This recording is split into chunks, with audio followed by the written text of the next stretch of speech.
Warriors win. 121-116. It was ugly at the end. We got a ton to talk about. Size in the house. We're going to play his open. Our open. Us. Either way, let it rip. Woo! Let's go. Come on and break me off. 'Cause I get what I want and I like what I see. If you got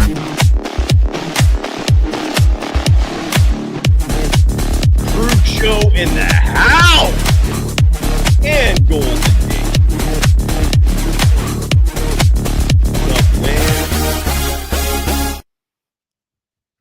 What's up, brother? How you doing? And away we go. Warriors win. Jimmy Butler at 38. And the Golden State Warriors lock up the playoffs. They had this game and then one more game if they needed it to move on, but they move on with the win. And it wasn't like the kind of win that makes you go, wow. It was more like a whew, kind of a all right, got that box checked.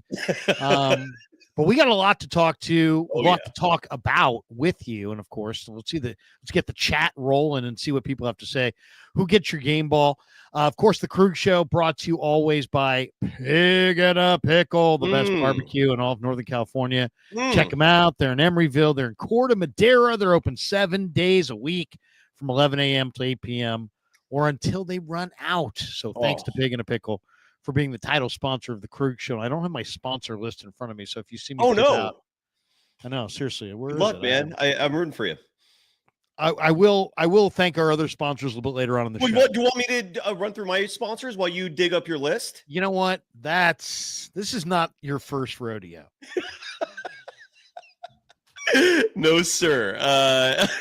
Well, Larry, I don't know if we've done a show since I brought on this new sponsor, and that's Decades. And Larry, if you don't mind approving my screen sharing so that he bounced. Well, we'll share the screen in just a second. Decades is a band. They're not just any band, folks. I'm guessing if you're watching this stream and you're part of the Krueger Show, you're a San Francisco 49ers fan. And Decades, the band, literally is at every 49ers home game playing the Red Zone rallies next door at Great America.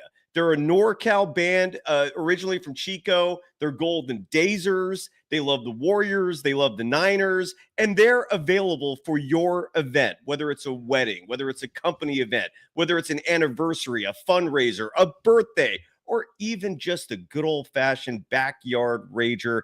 Decades has you covered. They play music from Chuck Berry to Katy Perry, who's going to be in the Bay Area here soon. Everything from the 50s to today. Music for all age groups. And if you want to book this incredible band, simply email Kyle@atomicmusicgroup.com. Again, Kyle@atomicmusicgroup.com, or visit decadesofficial.com. That's the website for more information. I check out their YouTube page regularly just to listen to their music. That's how entertaining and fun they are. So check out Decades. They're a great band, and the website for them for more information, decadesofficial.com. Today's episode also brought to you by Visit Humboldt. It is paradise, and it's right in our backyard. If you call California home, just drive up a few hours north to the real Northern California. Check out national parks, state parks, breweries, the Steelhead Brewery. Thank me later on that one. Wineries, beaches, you name it, and they've got it. Visit Humboldt.com is the website for resources about hotels, things to do, or just shoot me a DM. I'm on Instagram at DogWild, Twitter at Surf Journalist. I called Humboldt home for 2 years, lived in Arcata while a student at Humboldt State University that they now call Cal Poly Humboldt. Never going to stop tripping out about that. Visit Humboldt.com, and Larry Krueger, I'm sure, has more sponsors to deliver for you. Well, and we'll get to them as we go, but we got so many people who want to talk Warrior hoops, so we'll jump right in right here and where's talk our panel? about. Where's our group? What's going on here? We're waiting on Fred. We're waiting, or Frank. I'm sorry. We're waiting on Dan. Right? Where are these? I haven't invited. Yeah, I don't know. We'll see. Yeah, it might just be an intimate gathering. But either way, we're gonna have fun.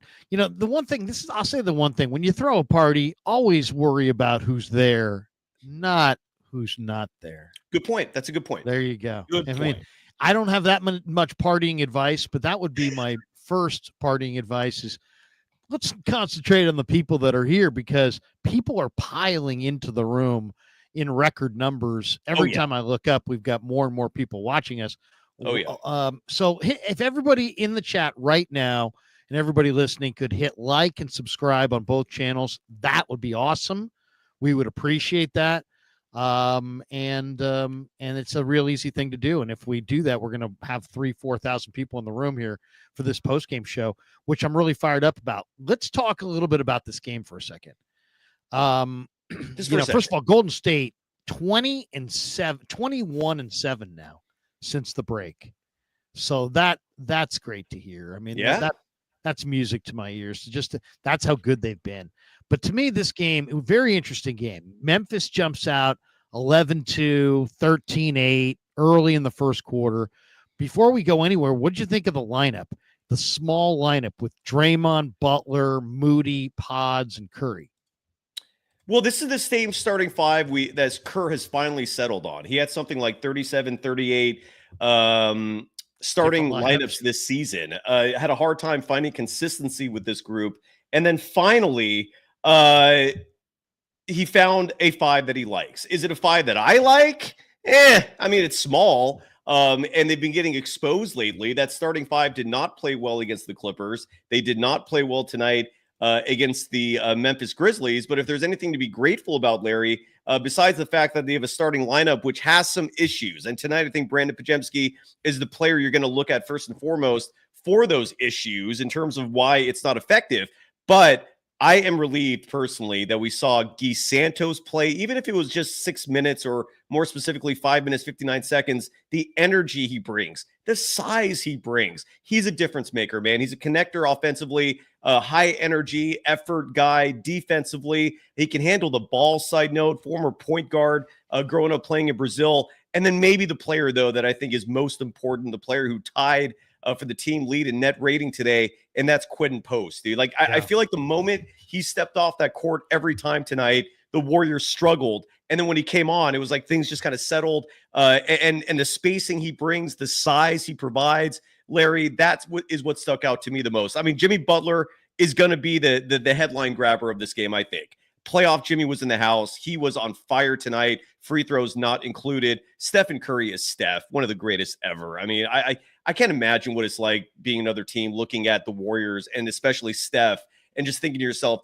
how the hell do we stop that? He's so fast, so explosive. The turnovers came down tonight. He had 8 against the Clippers, just 1 tonight to go to 37 points. But Jimmy Butler's 38, is what's going to stick out, I think, and rightfully so. He was fantastic, but do not sleep on Quinton Post. That's my immediate reaction. How about you, brother?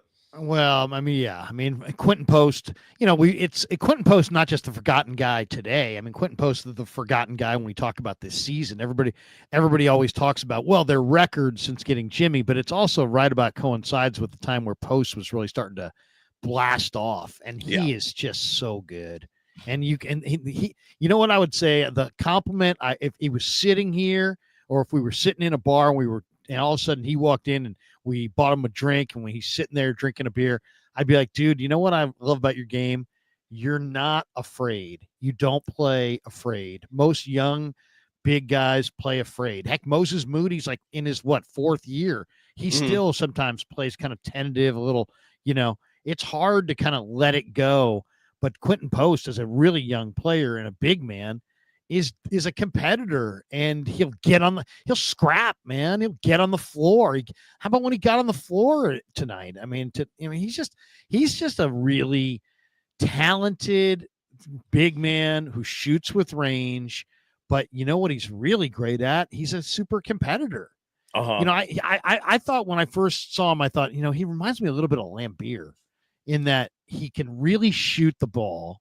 He's got a real effortless kind of always straight up and down, no drift at all on his shot. He's got great range, but then he's also a battler. I know Lambeer always, we think of Lambeer for fighting and being an instigator and that kind of thing, but he actually was a great competitor too, which is how they won the titles. And a guy who could shoot the outside ball really well.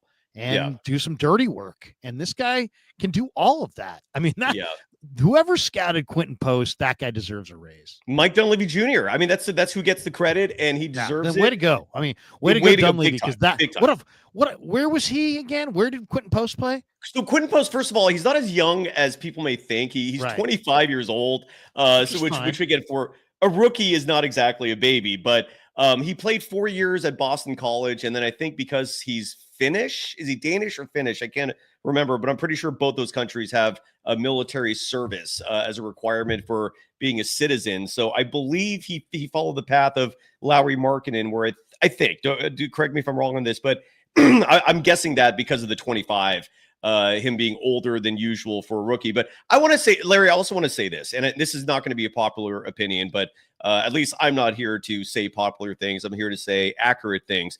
And from my perspective, and tonight, look, the Warriors won, and this was a borderline must win because the worst case scenario I thought was them losing this game and then facing Dallas at home, where Klay Thompson and Anthony Davis were going to show up. That would have been an absolute nightmare.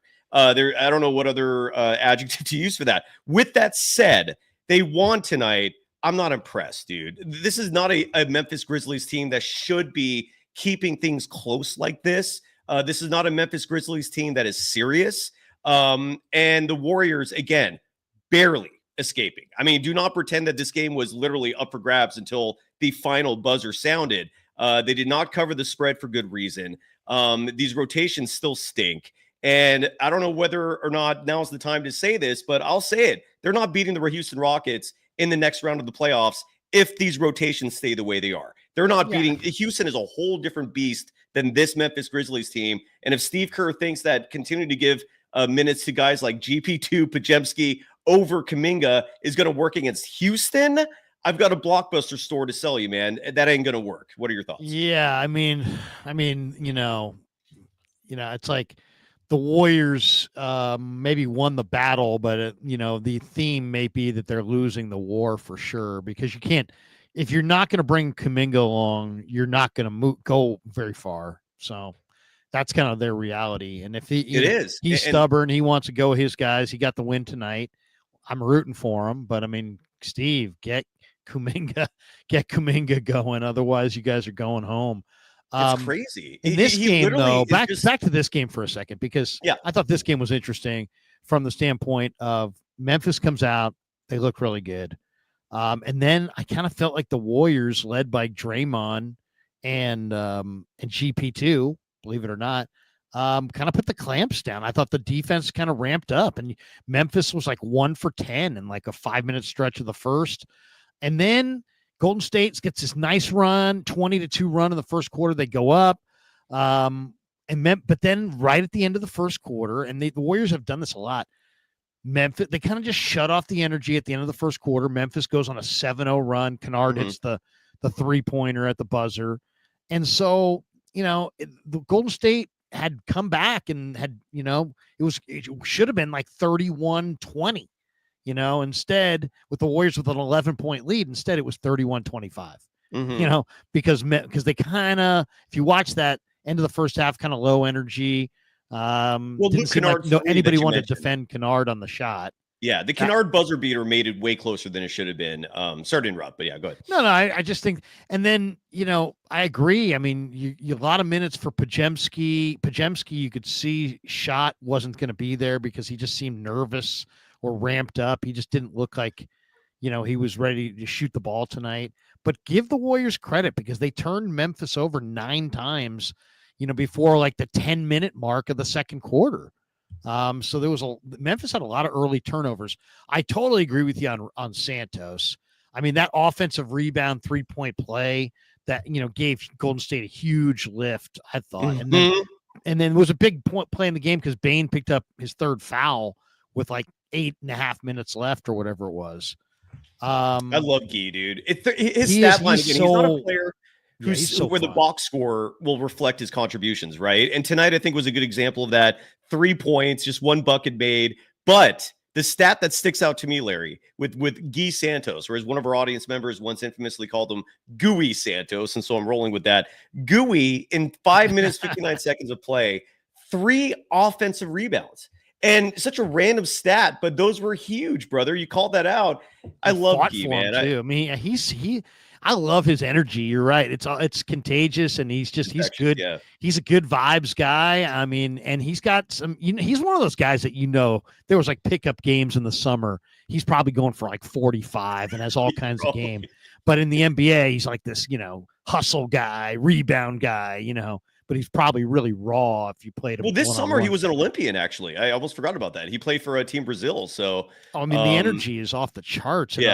And he always makes the right play. He's got good vision. He'll pass the ball. He's smart. I mean, that was a really nice get for whoever scouted him. How about the Moses Moody savage dunk on the break?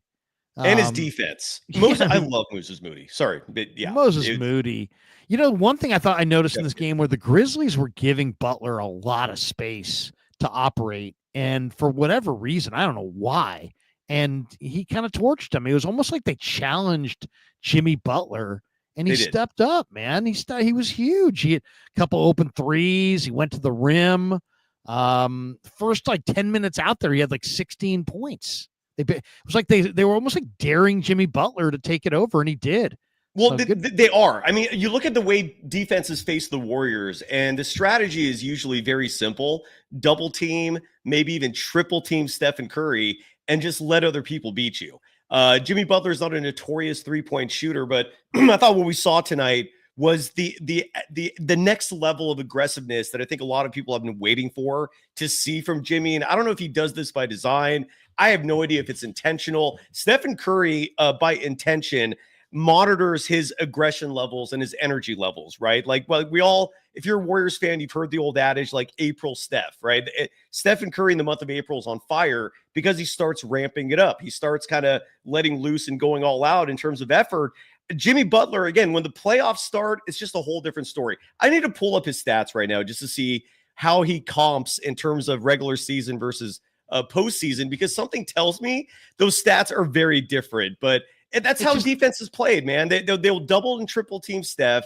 They'll force the Warriors' other players to deliver. And it's why I have a huge gripe personally with benching DNPing your third leading scorer. I don't get it, man. But anyways, yeah, I agree with you. Jimmy Butler was fantastic today, dude. He's why they won. I mean, absolutely. If you've scouted this Warrior team at all, it's like play Jimmy Butler and Curry at this point with this starting five to score, and dare Green, Moody, and Podziemski to shoot the ball under pressure. That's the play. Make those guys shoot the ball under pressure. Podziemski was 1 for 7. Green was 1 for 5. They were combined 1 for 8 from 3. Yeah. So, I mean, Podziemski, what would you say you do? I mean, you didn't shoot a free throw. You took 5 threes, missed 4 of them. Took 7 shots, missed 6 of them. In 28 minutes, I don't know. I mean, not good. It's not good. 3 assists, 4 rebounds, and 3 points. So he was disappointing. And sometimes I wonder, I like what I saw in the regular season, but when things get dialed up in the playoffs, can he even get a shot off? It seems like he's somewhat easily snuffed out, but he's getting minutes. In this game, they leaned on Butler and Curry, but they're going to need to lean on the other guys, and they're going to need to have more than just. I mean, Quinton Post is going to have to go for double figures, and Gary Payton. I thought this was a good game for Gary Payton, but they're going to need Buddy Hield to give them some points. If they're going to win games consistently in the playoffs, they're going to have to get some points from somebody. Yes. And like Looney, no. Santos, I mean, maybe, but I don't think you can depend on that. He doesn't really. Post is a young guy, but I think you need to get points from him. Tonight, you got double digits from Payton, but I think Hield is the guy that's got to give you some points. And he's so streaky. You can't trust it. You're right. They desperately need his contributions, but he's such a streaky shooter. You have no idea which version of Buddy Hield you're going to get on a night-by-night basis. He gets routine open looks that just clank and brick. Everything that Kings fans, Sixers fans, Pacers fans warned us about came to fruition this season. I mean, I will say this, at least Buddy's minutes were down tonight. Normally, like I expect Kerr to play him 20, 25 minutes a night. He played 12 minutes, six seconds. But yeah, 0 of 3 from deep. The Warriors as a team shooting 34.9% from deep, which is not awful. It's not great, but it's not awful. And again, you mentioned all the clankers tonight. Draymond, who's reverted back to form this season as a 3-point shooter, finished the year, I think, shooting 31% from deep. Moses Moody's threes were not falling. The one he made was clutch, but he was 1 for 4. Brandon Podziemski, you mentioned, 1 for 6. He's crashed back down to earth as a 3-point shooter. Buddy Hield 0 of 3. Gooey Santos had the 1 3-point attempt. Gary Payton II, yes, he had a good game tonight. And again, I never take pleasure criticizing him. Look at Barry a baller. I didn't know. Look at that. Look who's in the house, man. Look who's in the house. Yeah, look What's at that. up, Good to see you, brother. Bay Area baller with the Warrior jacket. How you doing, Bay Area baller? Representing, yes. Hey, I'm pumped up. I saw the email come through and I said, you know what? I got to get on. It's playoff time. Dubs clinched. I mean, talk about a nail biter, fellas. I mean, I don't got much nails to chew off after that one. But hey, coming into this game, I tweeted out that Moses Moody, Brandon Podziemski, they were the X factors, right? If they played well, Warriors would win. If they didn't, I thought they would lose. Well, guess what? Neither guy played well. Like you said, Cy, they were 2 for 9 from 3-point range, and the Warriors still found a way to get it done on the back of Jimmy Buckets, Steph Curry. And tonight, there was something off with the offense. I thought there was just a lot of throw it to Jimmy and let him go to work. Right. And it worked for the most part. It's effective. So yeah. They kept going back to the well. Jimmy drew a bunch of free throws, but I mean, it was Steph Curry. It was Jimmy Butler. And, a couple key contributions. I was listening to you guys. Quinton Post, Gary Payton also contributed. But really, man, hey, when you're superstar. I know you're looking at the box score, Eric, for Moses Moody, but I thought if you take away the 1 for 4 shooting from deep, he had a great night. Like, I thought he still had a good game. He did shoot 4 of 7 from the field, and when you take away those threes, he was perfect shooting from inside the 3-point line. But you're right. The 9 points, it's not blowing people away. The stats I thought he passed up a couple shots. I thought he passed up a couple where he could have let it fly. And I know Kerr even told him, he's like, Moses, you got to shoot that. One time they panned to Steve.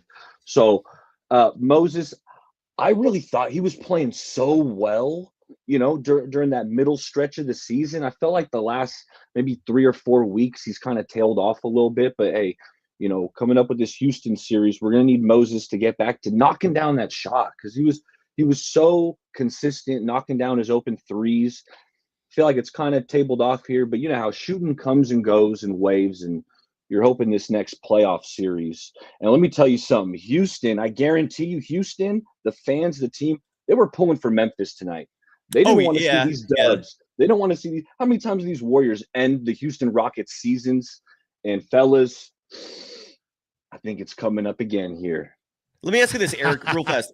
If Kuminga doesn't play in that Rocket series, do you still feel good about it? I do. I know me and Cy, we like some JK, but ever since he's returned from the ankle injury, he hasn't been as effective. And you see it with Kerr's rotations. Kerr doesn't think he's been as effective. So I'm siding with Steve on this one. Oh. I can't believe I'm hearing that, Eric. Yeah, well, you didn't think Kuminga looked good tonight in the minutes that he got? What minutes? Oh, he didn't get any minutes.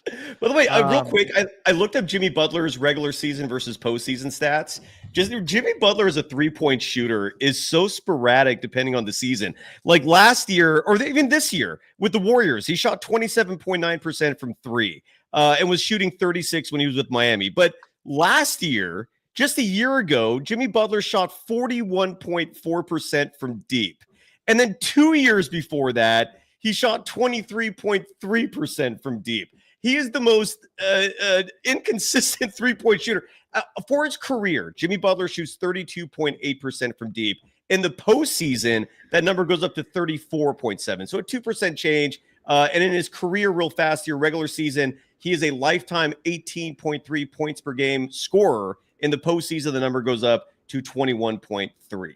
So there you go. That's interesting. You wonder too why, right? Is the guy lifting weights? Is he changing his workout? Is he not getting up as many shots? Is he getting up too many shots? Does he have an injury? I bet you if you walk through those stats with Jimmy, he'd probably tell you. I bet you there's a story behind the kind of the fluctuations you're seeing there of something. Yes, I don't sir. know. Who knows what? And then he'll try to sell you his coffee. I will say this though. I mean, they did get him for these moments, right? This is why, it's like, this is the guy that doesn't have a ring. This is his shot to, take over. Don't, be the alpha. This is a team that's surrounding him. They've got Steph and Draymond. They can still play, but they're kind of looking for Jimmy to kind of be the alpha in some ways. I mean, obviously Curry's the ultimate alpha especially when the way he's rolling. But if they can be, here's the question I would have. Can the Warriors ride this kind of a thing to the finish? Or if not, who's going to step up? Because to me, like Draymond Green, I think has to be much more of an offensive player if the Warriors are going to move on. I know this is, Draymond's thought of as a defensive player. He's one of the best. He may be the DPOY. Can he score 15 a game? That's what it's going to take, I think. Green's going to have to chip in some serious points offensively. He's capable of doing it.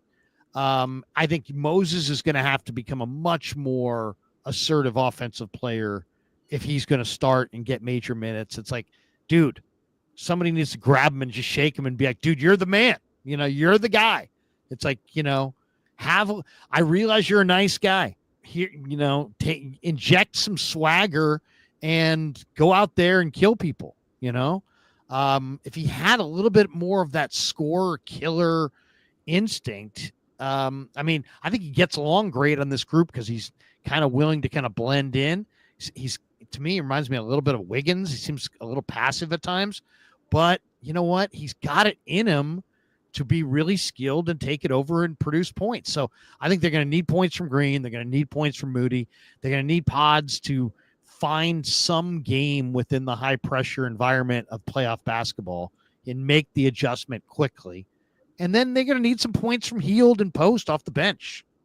They're going to need some offense to get through. Big time. Agreed.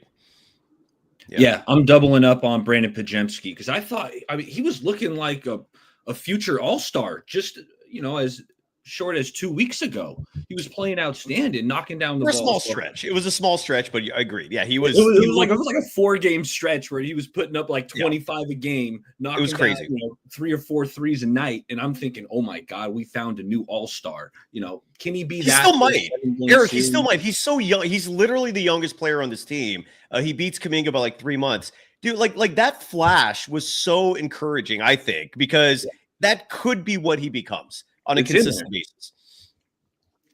Agreed. Yeah. But are we going to see chats, Larry, do you want to get some of those? Let's hit some supers. Are we going to see Kuminga in the playoffs, or is this a short-term thing? Did Kerr address this in the postgame?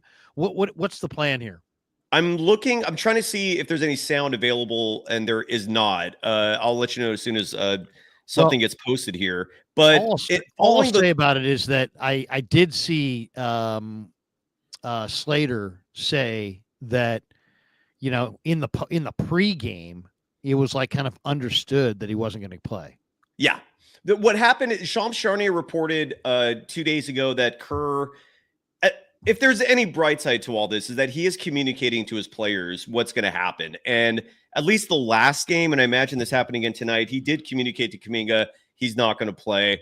Look, man, to me, this is over. Like Kuminga's not back or Kerr's not back. I don't see how this continues. This is not healthy. This is not productive. I'm of the opinion that, again, if the Warriors are serious in terms of title contention, he's got to be a part of this. He has to. I don't see how you can beat these athletic, bigger teams in 4 rounds over the next 2 months without his services. I don't think they beat Houston, man. A lot of people are pointing at Houston and saying inexperience is the huge advantage the Warriors have. Agreed, but at a certain point, talent does win out. Like the best team based on the best players usually wins out. high IQ has its value, but it has to accompany talent, not be in spite of it. And I just, it is crazy, dude. Somebody's going to ask him about it tonight, I'm sure. And, somebody asked Stephen Curry about it last game, and his response was, it was a very political answer. He basically said, you got to be ready after DNPs. And he's out of the rotation, man. And third leading scorer on the team, second in free throw attempts, make it make sense, because I can't.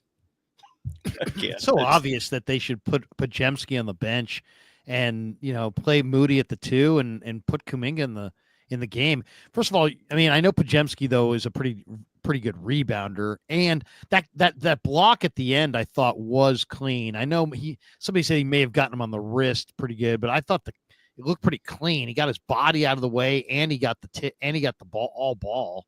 I thought that was a clean block. I don't know if you guys had a better angle, but Podziemski, I think, would be better off the bench. Moody at the 2 and Kuminga at the 3. Now, I know Kerr loves Podziemski, but I mean, the length and the athleticism of Kuminga and his ability to get easy buckets and finish inside. I mean, come on. I mean, it's like you're not going to go with a big man, and you've got a 6'8" willowy athlete guy that you're just opting not to play. I mean, that's like, what are you trying to do this with, like an arm tied behind your back? I mean, you don't. It feels like that. It feels like that a lot, Larry. Really with Kerr, with Steve Kerr coach teams, it feels like that a lot, where he's putting what he thinks is best. You see this team overcoming that stuff.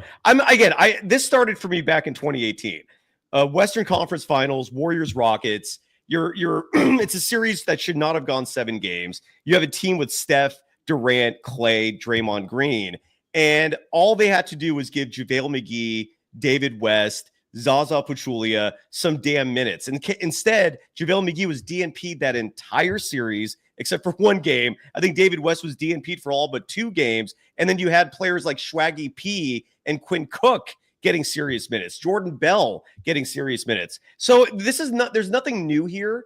Kerr is stubborn. He plays who he thinks is best. And for a long time, he got away with it because this team had the best, literally, players in the NBA. Now you're a thinner team. Now you're an older team. You need some of these other players who actually have talent and size. And we'll find out what happens. But I'm telling you folks this, I don't miss often. I don't mean to be arrogant saying that, but I observed this team for a long time very closely. And I'm telling you this, man, they're not beating the Rockets without Kuminga.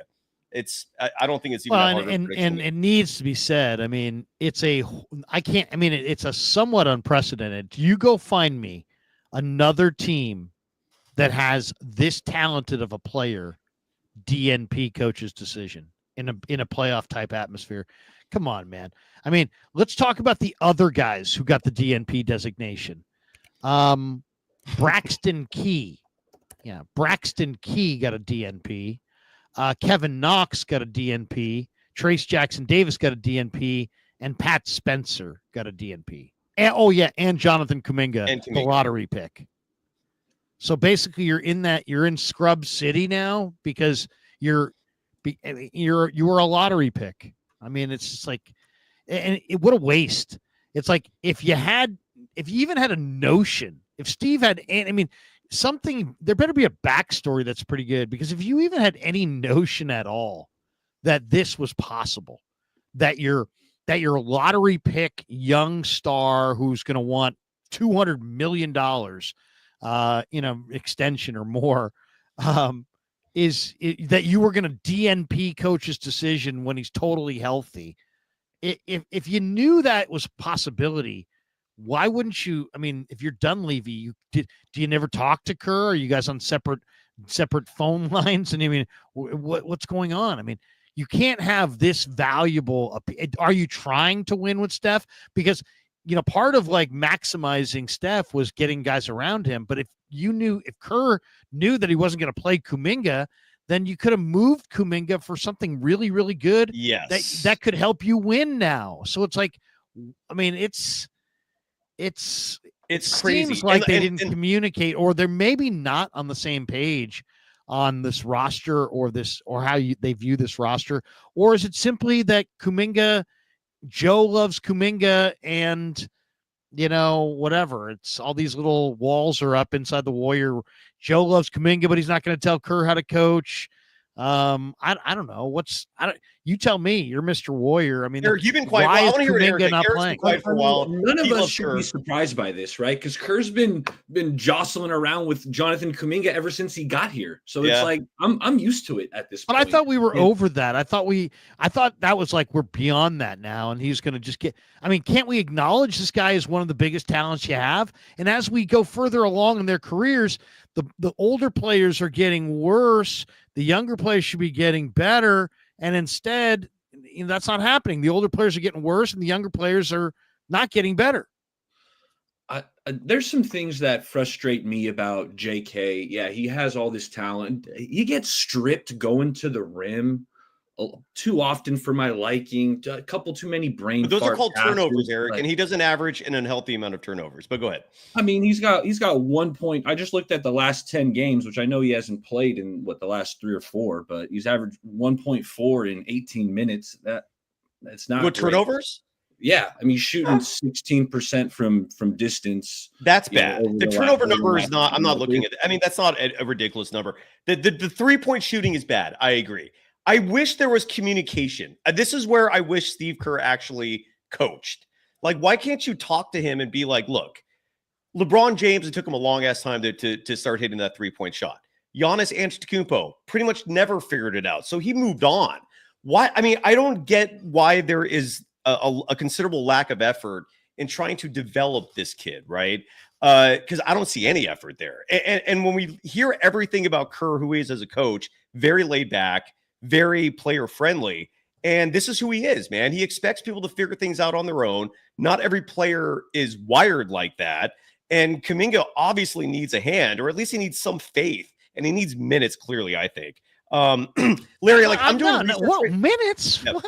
What? Why does he need minutes? I mean, he's I'm sure he's getting good rest, and I mean, he saw a really good game tonight, and he had great seats. He had fantastic seats. He sat courtside. He sat courtside. I mean, that's and pretty he got good. paid. And he got paid. He got paid to watch. So maybe he's fine with it.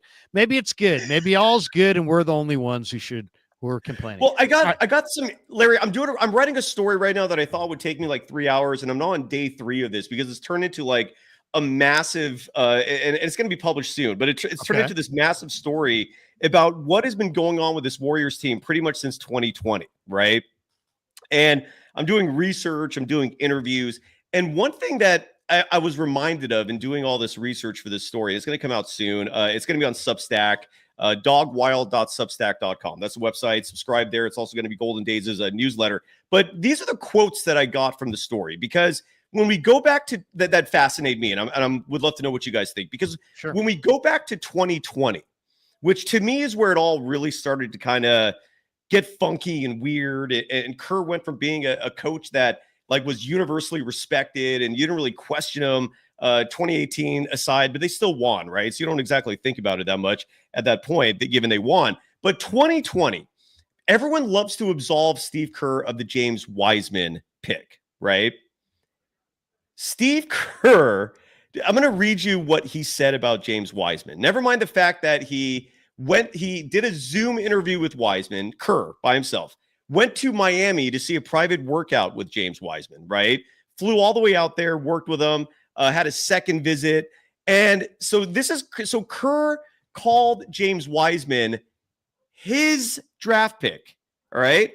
Called him his. I'm not making that up. And again, it's going to be in the story in just a second. Steve Kerr told Logan Murdoch, quote, "You just rarely see an athlete like James Wiseman. You rarely see a guy 7 feet tall who moves like that with that kind of coordination and hands and character. He was a leader in the clubhouse. And then it was a matter of really making sure we watched all the other guys and evaluated everybody. And the other guys were impressive too. I mean, LaMelo Ball, Anthony Edwards really stood out, obviously. I think the whole league has those 3 guys as the top 3. Everybody probably always says this, but I can tell you without hesitation, James Wiseman was the top guy all along," unquote. So do not pretend that Kerr is not having his hand in the pool when it comes to GMing, when it comes to scouting. That Wiseman pick was his as much as anybody. And then a year later, He gives up on him super fast. We all saw that. Just abandon him. 2.5 years later, a number 2 pick. The Kuminga part of it was almost entirely Draymond Green.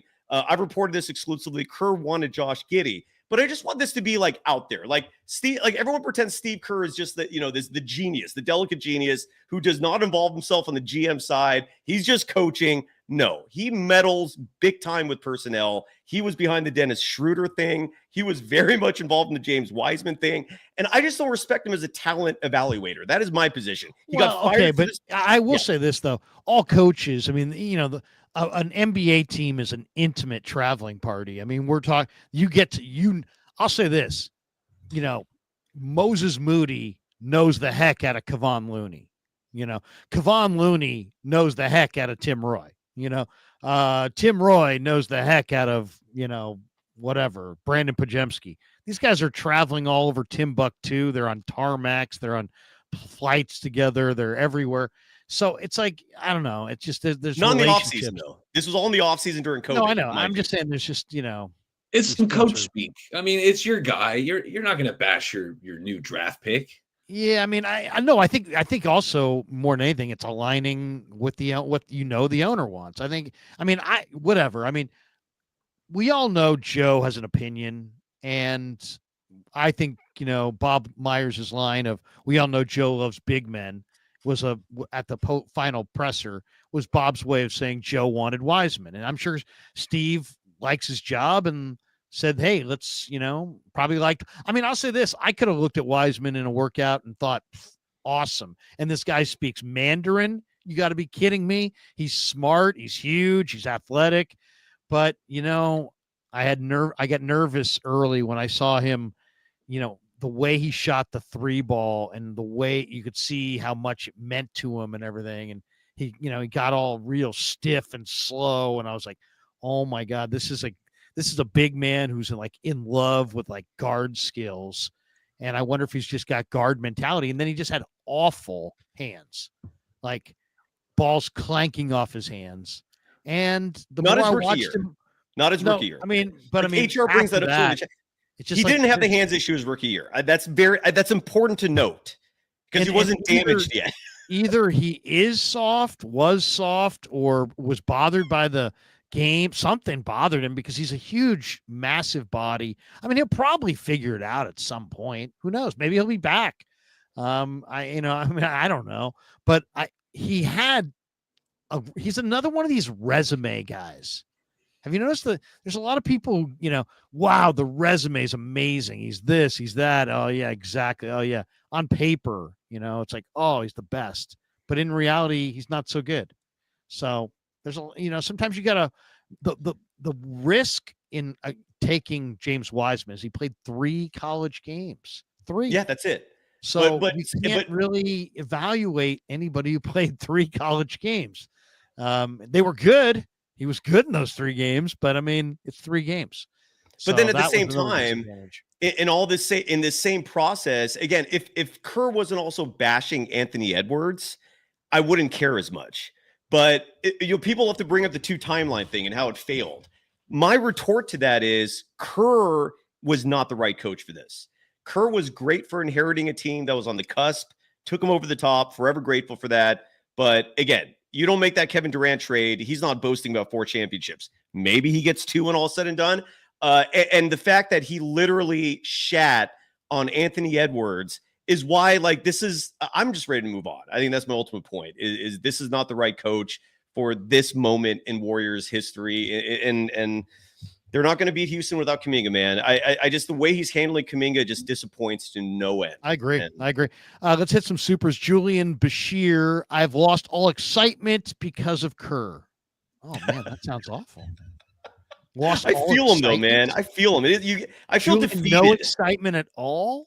I feel defeated watching the Warriors play with Kerr's fingerprints all over this. Because there's no way they're winning a title. So great. They made it to the first round. And I guess at this point, I don't want any good things happening that will convince Joe Lacob to keep Kerr after this year. I don't want that. That's just me. I don't know, but I feel him. SRT in the house says not a JK fan, but he should have taken some minutes away from Pods tonight. Pods was floating around doing nothing. Yeah, and complaining to the refs. It's like at some point, I want Pods to get back on defense and stop chirping at the refs. Right. You're not a star. Play ball. Say when.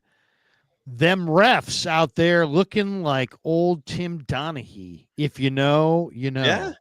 Hey, they were bad. It was both ways. I thought there were terrible calls on both sides, but the refs were awful tonight. Awful. Tim Donaghy was a rogue, isolated criminal who happened to call 3 other refs 700,000 times. They were bad tonight, man. There were some egregious He was a rogue, isolated criminal. But he did call a bunch of refs a lot of times right about 7 o'clock. And it's kind of interesting how that worked. But they're all here and he's gone. Tim Price. What's that? He gave us some Aussie money. What's the A? I don't even know what the A means, but I'm not sure. But try again, Tim. Try again. It's something. Thank you. And Tim's back. Will Steve Kerr play Kuminga against the Rockets? I hope. He's got to. No. I don't think he is either. I think he's if he does, it's not going to be till like game 3 or 4, and that would have meant something went wrong game 1 and 2 for him to make a tweak. No, we're not going to see Kuminga. If we do, it's going to be game 3 or 4, or somebody gets banged up. Then he might find himself. But no, the Warriors were just in like 2 must-win situations, and Kerr side him for both. Huge waste. You guys, let me know what you think about that. I didn't like the way he played after he came back from the injury. I mean, I know that, but I mean, come on, you can't figure out a role. You can't get this guy going at all. He's totally nothing. DNP. Side note, for the folks who say that, and I feel you. Like a lot of people say, well, since Kuminga came back from the injury, things haven't been the same. The Warriors haven't been as good. But when we actually look at the track record of what they were doing since he came back, it's actually not bad. Like his first game back, he scores 18 points and the Warriors beat Sacramento by 26. And there's a lot of examples like that. I don't agree with that narrative that like he makes the team worst. And again, I'm not sitting here. They won tonight. That's great. Should not have been this close against the 8-seeded Grizzlies. They should not even have been in this situation to play on a Tuesday when that Clippers game was theirs. That's why some people like myself are not jumping for joy that the Warriors want to play in game tonight, because some of us had a bigger picture in mind, a championship, and that's pretty much out the window now. So that's why I'm not personally super excited about all this, but that's just me. What do you think the best odds they had to win a championship during this? I guaranteed it. I had a guarantee on the line, Larry. When the Warriors championship, when the Warriors beat Memphis, the Lakers, and the Nuggets back to back to back, that formula had me jumping with joy. I was elated, dude. Like you could jump one time for joy on camera. I mean, could you? No one wants to see that. You're not feeling good. You're not feeling that. Okay. No one wants to see that. It would be a great internet moment. It'd be a great internet moment. We have to. But then again, like the very after those 3 games, they play the Rockets, and in that Rockets game, that's where we saw Santos's minutes practically evaporated, Kuminga's minutes diminished, Quinton Post minutes were diminished in that game. Moses Moody even had his minutes diminished that game. It's just I just don't think Kerr's a good coach, man. Or let me rephrase that. I think Kerr's good when it comes to schematics. I just have no faith in him when it comes to judging talent. I don't think he's good at that. And if he was good at that, he would still be the Suns GM. The dude traded Sean Marion for who? For Shaq? No one in Phoenix misses him because of that, dude. Like everyone in Phoenix who remembers the Steve Kerr era as their GM hated it. They were so happy he got fired from that job, man. There's a good reason for that. Well, I'll say this. I mean, if he's got a gift, it's that he brings groups along and he keeps groups together. They don't fracture. He's, that kind of thing. But, it's pretty rare that you would have both the gift of coaching and personnel. I mean, Don Nelson, the reason the Warriors are still benefiting off of Nelly. I know everybody thinks it's Larry Riley, but Larry Riley had Nelly look at the guards and said, draft Curry. And then Larry Riley was smart enough to listen to Nelly. But at that point, to listen to Nelly would be like listening to Jerry West. It's like, yeah, I think I'll listen to Jerry West. And Nelly at that point had discovered Sidney Moncrief, Terry Cummings, Mitch Richmond, Latrell Sprewell, you name it. So you were going to listen to Nelly by then. And he did, and drafted Steph Curry.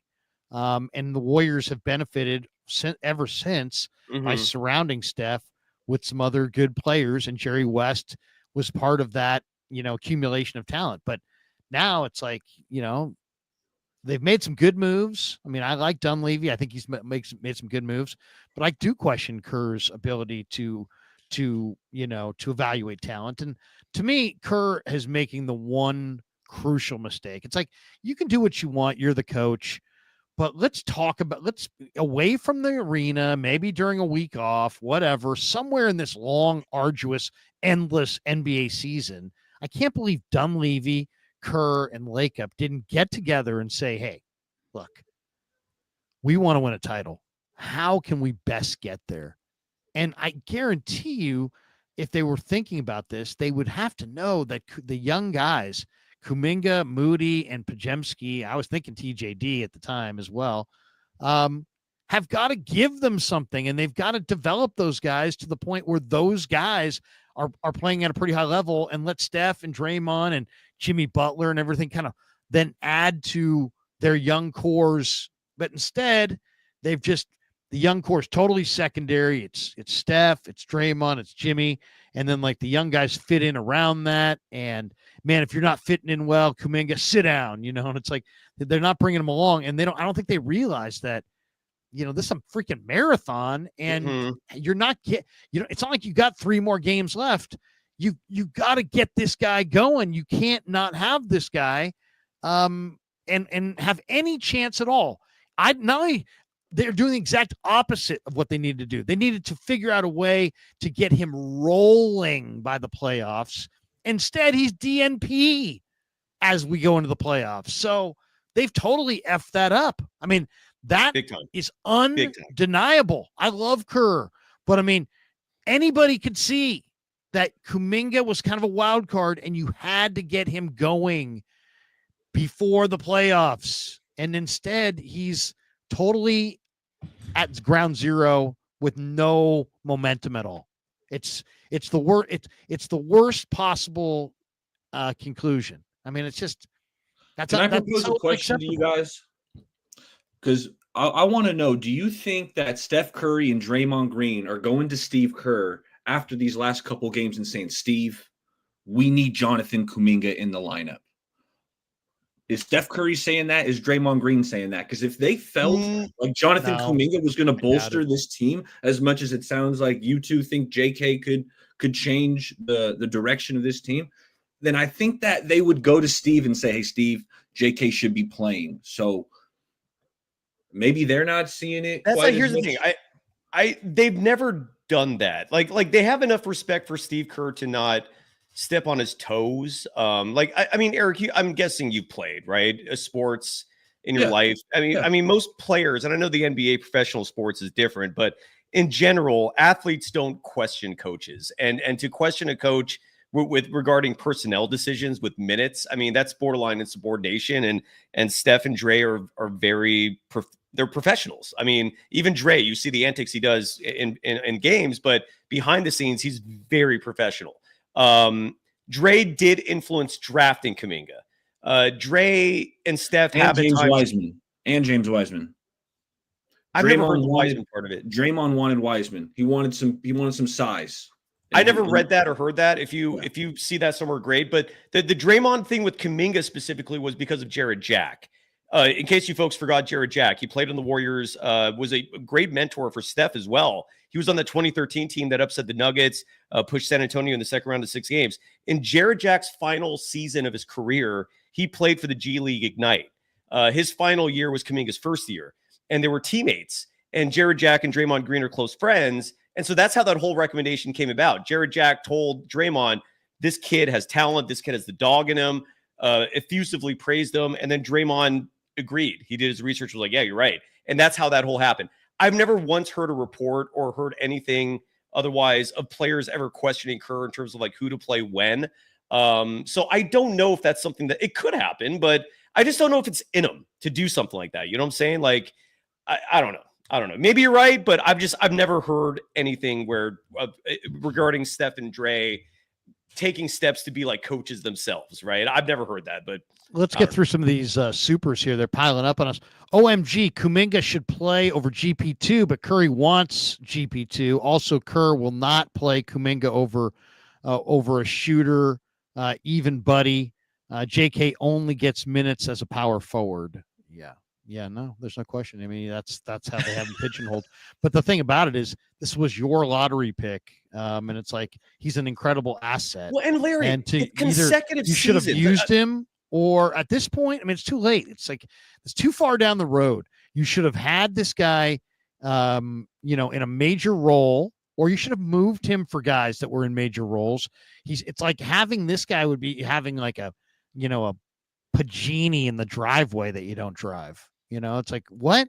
You've got a $315,000 sports car in your driveway. Why are you not driving it? Well, And where's the accountability for a number 2 pick and a number 7 pick in back-to-back seasons, resulting in nothing? Giving you nothing, yeah. Nothing. I mean, that's like, where's the accountability for that? Like, I don't understand how he escapes that repeatedly. It's who? Well, we shall see, though. I will. Let me read this quote to you real fast. Who escapes that? Kerr, yes. Because as I just read, GM. I mean, and there is an owner, and there is his own and the owner's sons. I think that's part of the gig is that they're all together. So. But here's a quote. Here's a quote that I do think is very interesting as well. And this was again part of my research I was doing, going back to 2020. Joe Lacob, when talking about James Wiseman and the fact that was a failed experiment. It was. I mean, he's gone. He's not on the team anymore. Number 2 pick turned into GP2, who was already on your team just the year before, and you traded for him. Joe I like how that's an experiment. By the way, you're the 3rd freaking pick in the draft. Second pick in the draft. But this experiment, yes, it was an experiment on how to devalue your franchise and screw things up. But this quote I thought was interesting because it makes me wonder if Lacob's going to put up with this any longer in the offseason. Regarding James Wiseman, just listen to this quote and let me know what you think. Quote, I think James Wiseman is a really good player, and we're not going to get many opportunities to draft a young guy like that again. This was before Kuminga, mind you. He really didn't have a chance. It's partially his fault, partially bad luck, partially our fault for not playing him enough. Your thoughts? I mean, it's just this is the second time this is happening now. This is a second failed young player because you did not play him enough. This has been my gripe from the get-go. Part of me is wondering if maybe Joe Lacob's had enough. And maybe he'll take action this offseason. I could be wrong. I don't know. But we'll see. I mean, you're dumping the Olympic coach, so there's going to be some criticism. OMG says, I wonder when Size neighbor is coming in to yell. Do you want to hear the backstory on that? Do you want so? I hope there's a backstory on that. There is. It's an interesting one. So Sunday, was it Sunday? I'm finishing up a show. It was like an hour and a half in. Rick Barry was already off. And all of a sudden, some lady starts screaming at me from outside my house. And my window's open this day because it was warm. And she starts yelling, shut up. Just over and over again. Shut the fuck up. And she's crass. Like she's I'm guessing she was drunk in hindsight. And I'm like, just looking at this going like, I'm doing a live show. And this lady's yelling. Just yell out, hey, Karen, go away. Drop one of those on her. She wasn't Karen. So she starts trespassing on my property when I was yelling at her to F off. I'm like, dude, get out of here. Who the hell are you? And she starts trespassing. Get out of here. By the way, don't trip on your way out. She's going to my backyard. She's coming up my stairs, like just right next to my window. Yeah, so I had to call the cops on her, and the show ended early because of that. And it turns out, in hindsight, well, not hindsight, but it turns out that she has issues. Like there was a police standoff outside my home a few months ago. Literally woke up at 7 a.m, 10 police vehicles outside, guns drawn. I mean, there's microphones yelling, come out of the home with your hands up. Do not come out with your hands up. Just for hours, this was going on, man. I fell back asleep. I was like, I can't. And same neighbor. So she needed more Golden Days. And or she's a Steve Kerr fan and just hates my rhetoric. Or she's a Kerr fan and she was coming for you. Julian Bashir, 12-5 versus the Rockets, December 5th. Kuminga went off 33 points, 3 of 6 from 3. There you go. Keep bringing that, Julian. Keep bringing it. I want more of that. 4.5 months ago. Tammy. Glad Tommy. for the Tommy. Tommy. Glad for the W. What is it? I gotta move this up. But PO'd this game was as close as it was. No home court advantage anymore. This team has to get bigger this offseason. No question. I was already looking at the NBA draft.net for the draft. It's definitely going to be a very projectable draft with lots and lots of players that have huge skill, but it's going to take deep dive scouting. I mean, this is another one of those. The globe is coming to the NBA, and there's a lot of guys whose games are really impressive, but nobody knows them. You know what I mean? So it's going to be very interesting this draft season to kind of put your arms around the draft class. But by the way, if you don't mind sharing that what I posted down there, because that's a quote, Larry, that you and I love going back to for a very good reason. This is Bob Myers. You don't have to play the clip, but Bob Myers said. This was literally weeks before he resigned or fired, depending on how you want to label it. He was not welcomed back. And this is a huge reason why. Bob Myers said, quote, "It doesn't matter if he's 7 feet or 8 feet tall. Any buyout conversation has to be done in collaboration with the coaching staff, because why bring a player in if they're not going to use him?" Unquote. And this goes back to the discussion about a big. What the hell is the point of signing a big if Kerr's never going to play him? It's insane. Well, I mean, maybe that does sound like it's directed towards Kerr, but supposedly Kerr and Myers were really, really tight. But and they still might be, but they just clearly look, Kerr just doesn't have vision. Like, he's not a visionary, obviously. Like, he's all about just, what do you have in front of me right now? What can I work with? Okay, I'm going to use this. And that's his mentality. There's nothing about like, well, if I do this, it might help him 3 years from now. Like, there is none of that thought process going on with Steve Kerr, at least from what I've seen. But Kuminga, HR says Kuminga plays well against Houston because Jalen was on his G League Ignite team. Kerr's failure to reintegrate JK greatly lowers their ceiling. Oh, yeah, it absolutely does. No question about that. Maxime, or it was it Maxime Tremblay. I like that name. New league record. Scottie Pippen Jr. fouled out in the fourth with 27 fouls on Steph. Yeah, seriously, he was. What are your thoughts? Somebody posted a video the other day that's making the rounds about why Stephen Curry gets unfavorable treatment. He certainly doesn't get the superstar whistle, and it's a theory I've been saying for years now. But this video is getting traction, which is that Steph is not a Nike guy. And this is the NBA being punitive toward a player who is not bringing them the type of money that Nike athletes bring.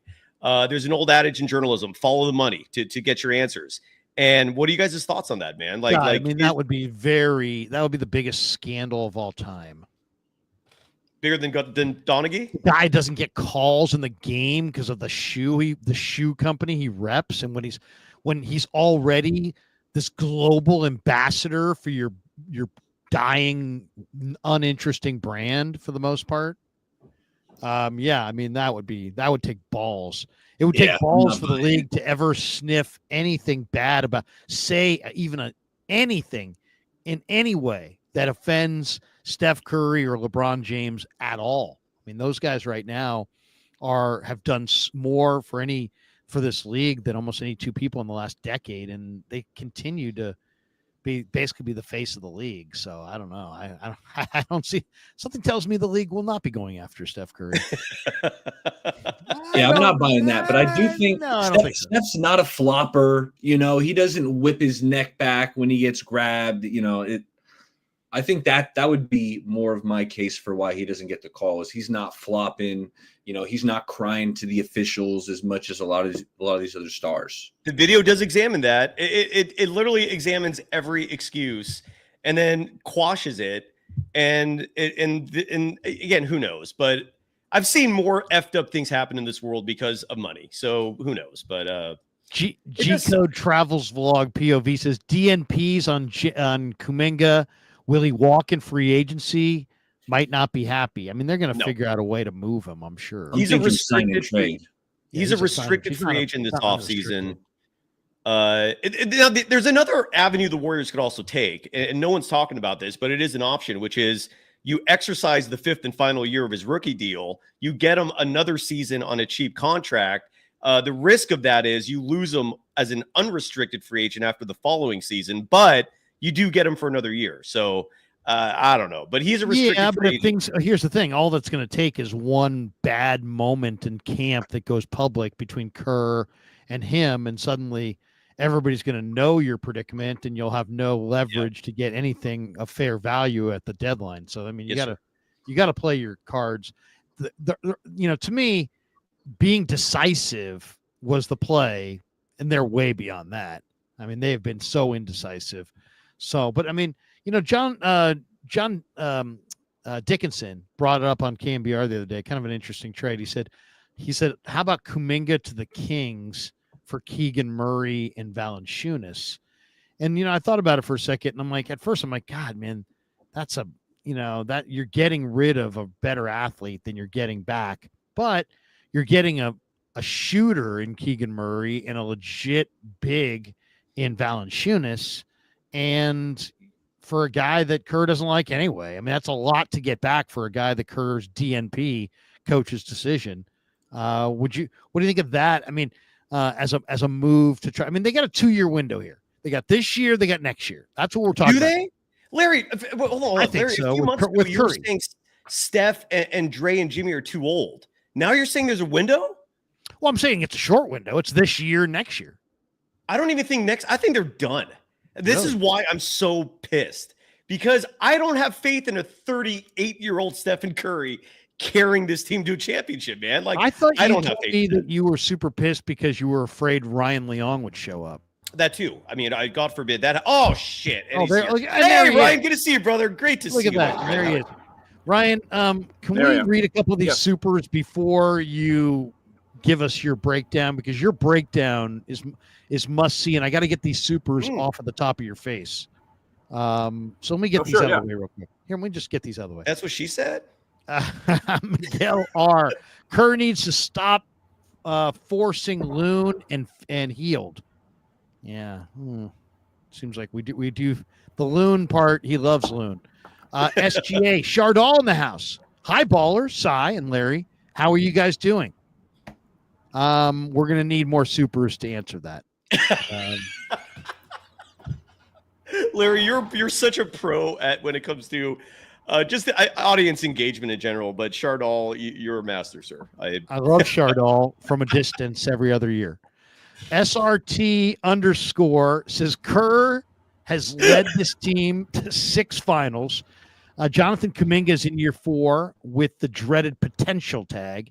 If Kerr says we need to move JK for if Kerr stays, we need to move JK for a proven veteran. Yep, and pretty much. I think we're in agreement on that.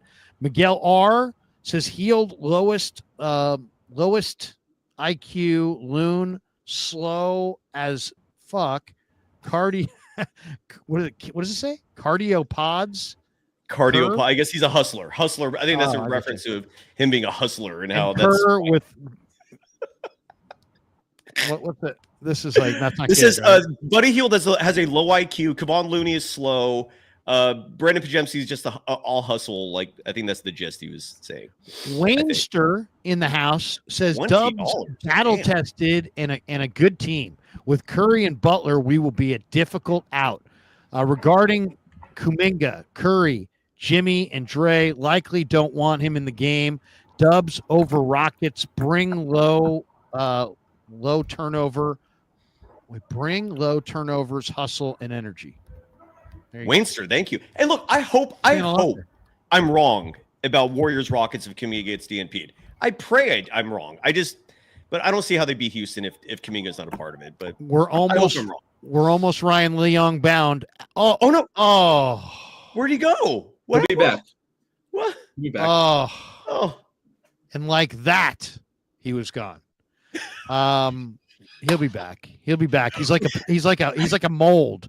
It always regrows. I'm just joking, Ryan. Actually exploding says Edie versus the rim is a generational rivalry. That's a good basketball topic. Zach Edey shouldn't like the Grizzlies messed up playing him as much as they did. Charles Barkley, who you don't watch normally for the analysis, you watch him more so for the humor, but his analysis was spot on tonight. He kept calling out the Grizzlies for playing Edey as much as they did because the Warriors were attacking him endlessly. He is awful defensively. He has very little foot speed. And the Warriors are feasting, man. And look, Edey got. He had the best plus minus on the Grizzlies today. 17 boards. I know he missed some bunnies, and he wasn't. I'm not saying he was great, but I was surprised just looking at that. Yeah. Rye, you're back. Hold on a second. G Code Travels Vlog POV's got something he needs to say. Kerr and Shanahan, same mindset, not playing young players minus the O there. Shanahan plays Brock Purdy. I don't agree with that. Yeah, exactly. I don't know. They both are in that category of successful coaches that Bay Area fans are getting tired of. G Code Travels Vlog POV. If the Warriors drafted Zach Edey, he wouldn't be playing. Accurate. Shaking my head. Accurate. Waynster back in the house. He said replay Spurs game. Kuminga in, no look to Curry. Curry looks to the bench, exasperated. Let's roll with who the big three want. Don't underestimate will to win. My pushback on that, Waynster, is I know exactly the clip you're talking about. I am not fully sold that Stephen Curry was frustrated at Kuminga specifically. That's open to interpretation. Because I looked at that play and Steph just looked frustrated. Period. Like it was a hard game and they lost that game. Anyways, yeah. On that note, we welcome in our Warriors correspondent, Ryan Leong, who did go to one of the greatest high schools in Northern California. Yeah, you two both. SI, right? St. Ignatius High School. That's right. Ryan, give us your thoughts on this one. Warriors get a win. It wasn't all that impressive. No. GP2 and Post were the first guys off the bench. Kuminga continues to dominate. And now, what did you think of the win? Well, first of all, they needed it. I mean, they had a 3-game losing streak at home, and it would have been 4 had they lost this game, and they probably should have. They just got lucky. I mean, they really did. I mean, the one thing I noticed is that Steph was a little more like he was thinking out his shots a little bit more in this game. You know what I mean? He was like making sure he was set when he had some open threes, and he made sure that he got those shots to fall. In some of the previous games, I noticed he'd been rushing his shots, and this game was for sure like he was, you know what I mean? He was like measuring it up. He was making sure that these shots are going down. I'm going to make sure these shots go in. And you know, I think that's part of it is because I think honestly he's a little tired, you know, and secondly, he's got the experience and he knows he's a good shooter, but he also knows, I think, that he's the kind of player that at this stage in his career, he's just got to be a little bit more, you know, use that experience to his advantage. Like Michael Jordan, and Jordan was in his 30s. He was doing that, right? He was his go-to shot was the fadeaway jumper. But again, he kind of just measured it out, kind of took his time, and that's why I think, you know, the Warriors actually got this win, was because Steph was able to make some of those shots that he'd not been made previously. Agreed.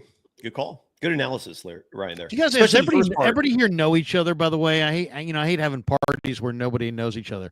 Up top is Cy. Everybody knows Cy. Larry, there's nothing wrong with some strange every now and again. Well, it's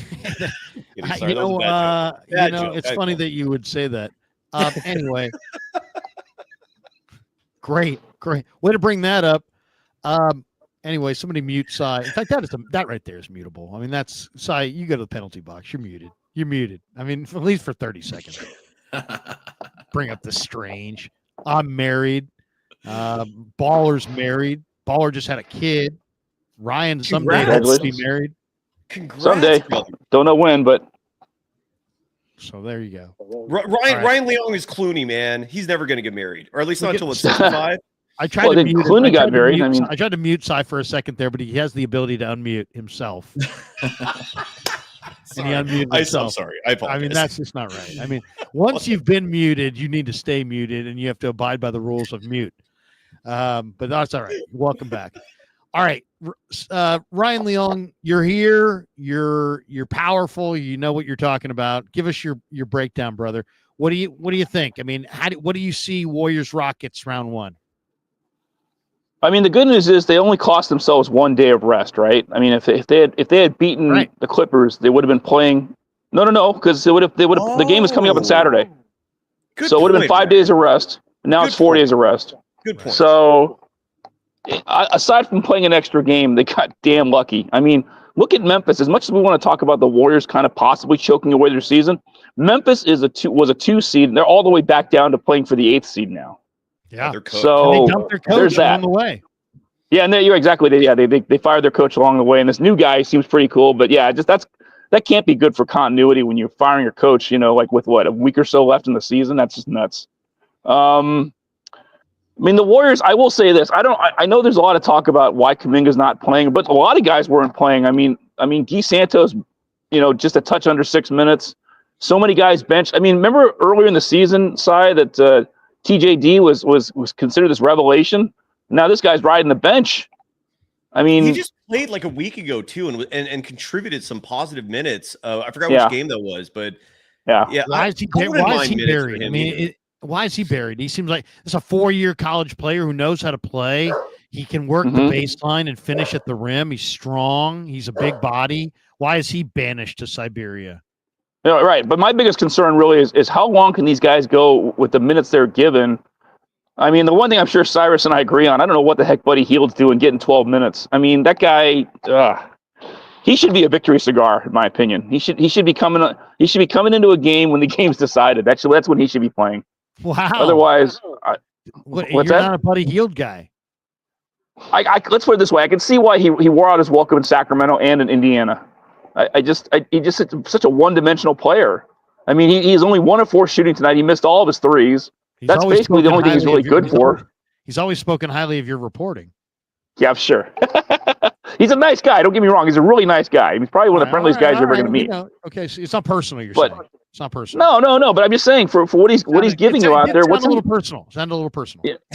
Okay. Let me ask you this, Larry. What's he giving you out there for the team? Other than maybe being a guy who's, I will say this. He has been the Cal Ripken of the Warriors this year. He's played in every single game. Only guy to do it. But now, I just don't see what Now that's good knowledge, as Gary used to say. That is good. Well, that is though. Yeah, I didn't know that. He's the Iron Man this year. Yeah. All right. So I'm not going to take full credit. I listen to Tim Roy a lot. Tim Roy's always putting out some good nuggets on the air. He and Tom Tolbert do a great job. And so, I mean, of course, I have the game notes too, but listening to those guys is better than just trying to flip through the game notes and stuff because these guys are so seamless when they're on the radio together. Tommy T. Tim Roy especially, yeah. And that's the elevation sensation.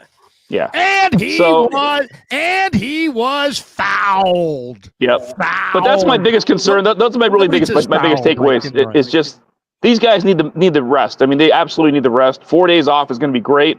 They'll pick it up, I guess, on Sunday, right? So, but I just hope that.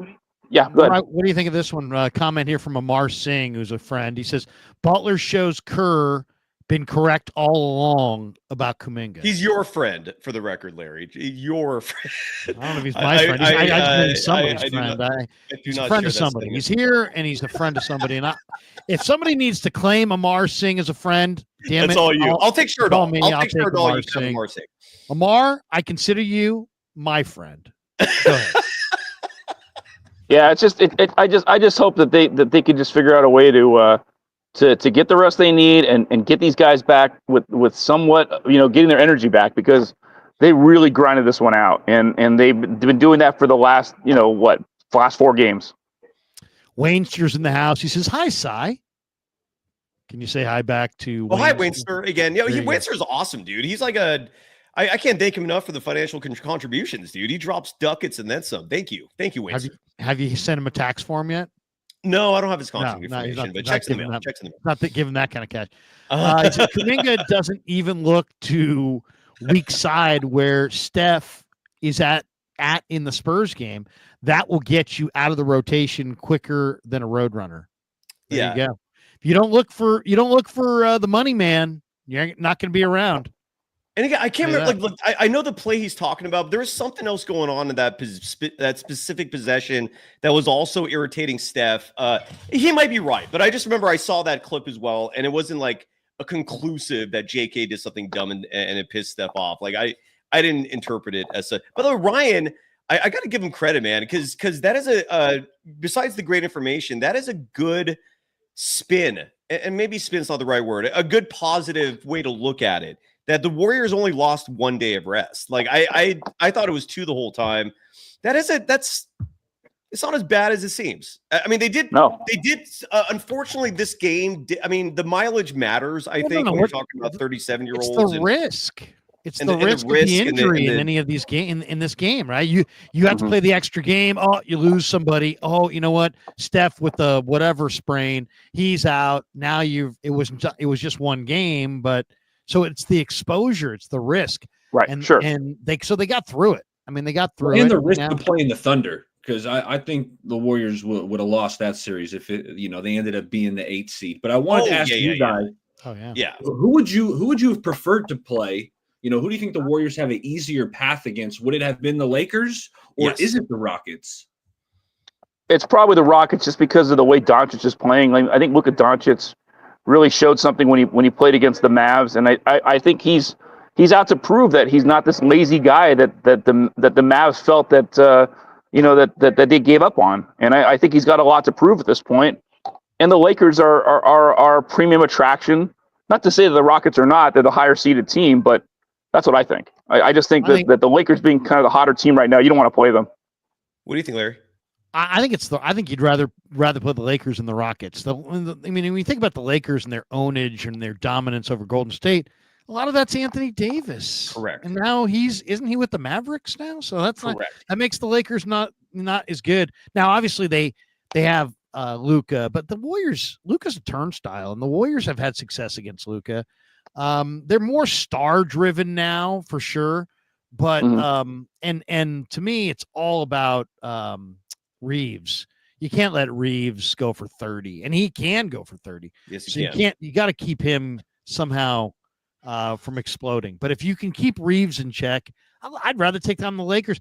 Be careful what you wish for. This young Rockets team has a lot of talent. Sengun's an all-star. Jabari Smith can shoot the rock. They've got Dylan Brooks is a menace. I mean, Dylan regardless Brooks of how you feel about him, he's a menace. Well, in the last game against the Warriors, and he's not even their best defender. Was it Amen Thompson? Amen Thompson, he's awesome. Yeah, Thompson is the Rockets. They got a lot of good young players. Tari, actually, well coached. The coach is tough, rugged. That's got him playing good defense. The Rockets I think the Rockets are going to be a tough series. And I agree with you, Larry. Here's the thing. I almost think it's apples and oranges, though, because the Warriors haven't had any luck against the Lakers either. So I almost think it's like a 6 of one, half a dozen of the other. Either way, these are it's a tough matchup. No matter what. Until the last game, and then the Warriors beat the Lakers. Like the unpopular opinion is that the Lakers are the easier out. I agree with Larry for this for a couple of reasons. Even though the odds makers would probably give the Warriors better odds against the Rockets than the Lakers are older, they're slower, they're worse defensively. And the one key edge that they did have that a lot of people brought up, which is LeBron and Luka Doncic being free throw merchants, they're masters at manipulating, officiating, and getting to the line. The Warriors have an answer to that now, and Jimmy Butler. And that Warriors-Lakers game was a beautiful game. It was one of the highlights of the season, at least for me. But what's crazy is they get the Rockets now instead of the Lakers, but you could get the Lakers in the second round now. And I like that a lot too. Do you think the Lakers beat the Timberwolves, by the way? And Eric, what are your thoughts? I don't think we even heard what you prefer. Fellas, I was waffling back and forth, and I ended up concluding that you might be able to expose the youth of the Rockets, maybe with some in-game adjustments, offensively kind of exploiting. I know they have some really good defenders, but maybe you can exploit Sengun a little bit. And speaking of Sengun, that's going to be Draymond's matchup, man. That's going to be a big-time matchup down low because they love to throw it down to Sengun and let him operate where he's got some skill and he's a good passer. But you and Larry, Cy, almost kind of convinced me that maybe I'm wrong for wanting the Rockets. But, hey, either way, man, it's playoff basketball, and I'm pumped up. Who knows? Well, what do you guys think about the T-Wolves? Like, could the Warriors maybe face Minnesota in the second round? Sure, it's possible. Yeah, it's possible. I mean, I wouldn't rule out anything because the way these playoffs are set up and the way the Western Conference has been, I would not rule out anything. I mean, I'm sure, obviously, of course, the Lakers are favored, but you just never know. Larry, what do you think, man? Lakers, T-Wolves. You never know. I think you never really know. Incredible analysis. I think we're done. Hey, it's true though. Come on. Let's wrap it up. Yeah, that was right. I mean, I can't go to my program director with "you never know." He's gonna say, "Hey, you're supposed to freaking know. I'm paying you 6 freaking figures to goddamn know it." All right. Well, if they do pull the upset, then I can use that as an excuse. But if they don't, then obviously, yeah, I should have been more demonstrative than what I was. I was thinking. I'm busting chops.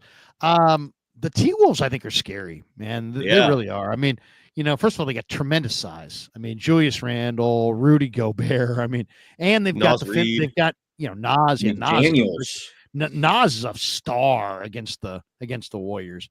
They also have some kind of sleeper players that are really good, like Dante DiVincenzo. We kind of know he's pretty damn good. And then Edwards is a superstar. He's like the best player, and he can go for 40, and he can finish, and he can hang in the air, draw fouls, and finish with ease. And he's just a really powerful, explosive, closest I've seen to Jordan in some ways as a driver. He's just very powerful on his drives, and he creates separation. He can hang in the air and finish and draw fouls. I mean, he's just an awesome player. So they don't have anybody who can match him. So if they can't, and guys like Nas Reed play so big against the Warriors. Yeah. So that's that. I don't know what to say there. The length and the size of the T-Wolves and the star, the greatest star in the series at this point is not Steph. It's Edwards because he's in his prime. Here's a question for you guys, if you don't mind me asking. What is your best memory of the Warriors as a 7 seed? Because this is not a position they've been in often. I like the only memory I even have of them as a 7 seed is I think 89, 88. And they pulled off an upset against the Spurs, I think. This is just going off memory. Larry, any memories there? Warriors is a 7 seed? It's random as F. Yeah. Ryan? Eric? No, I agree. I usually think of them as an eighth seed. I can't remember the last time they seeded 7th. That's a weird one. This whole thing's weird. This whole season's weird. It's just funky season. Larry, no memory of that, huh? 7's weird, right? I gotta look it up.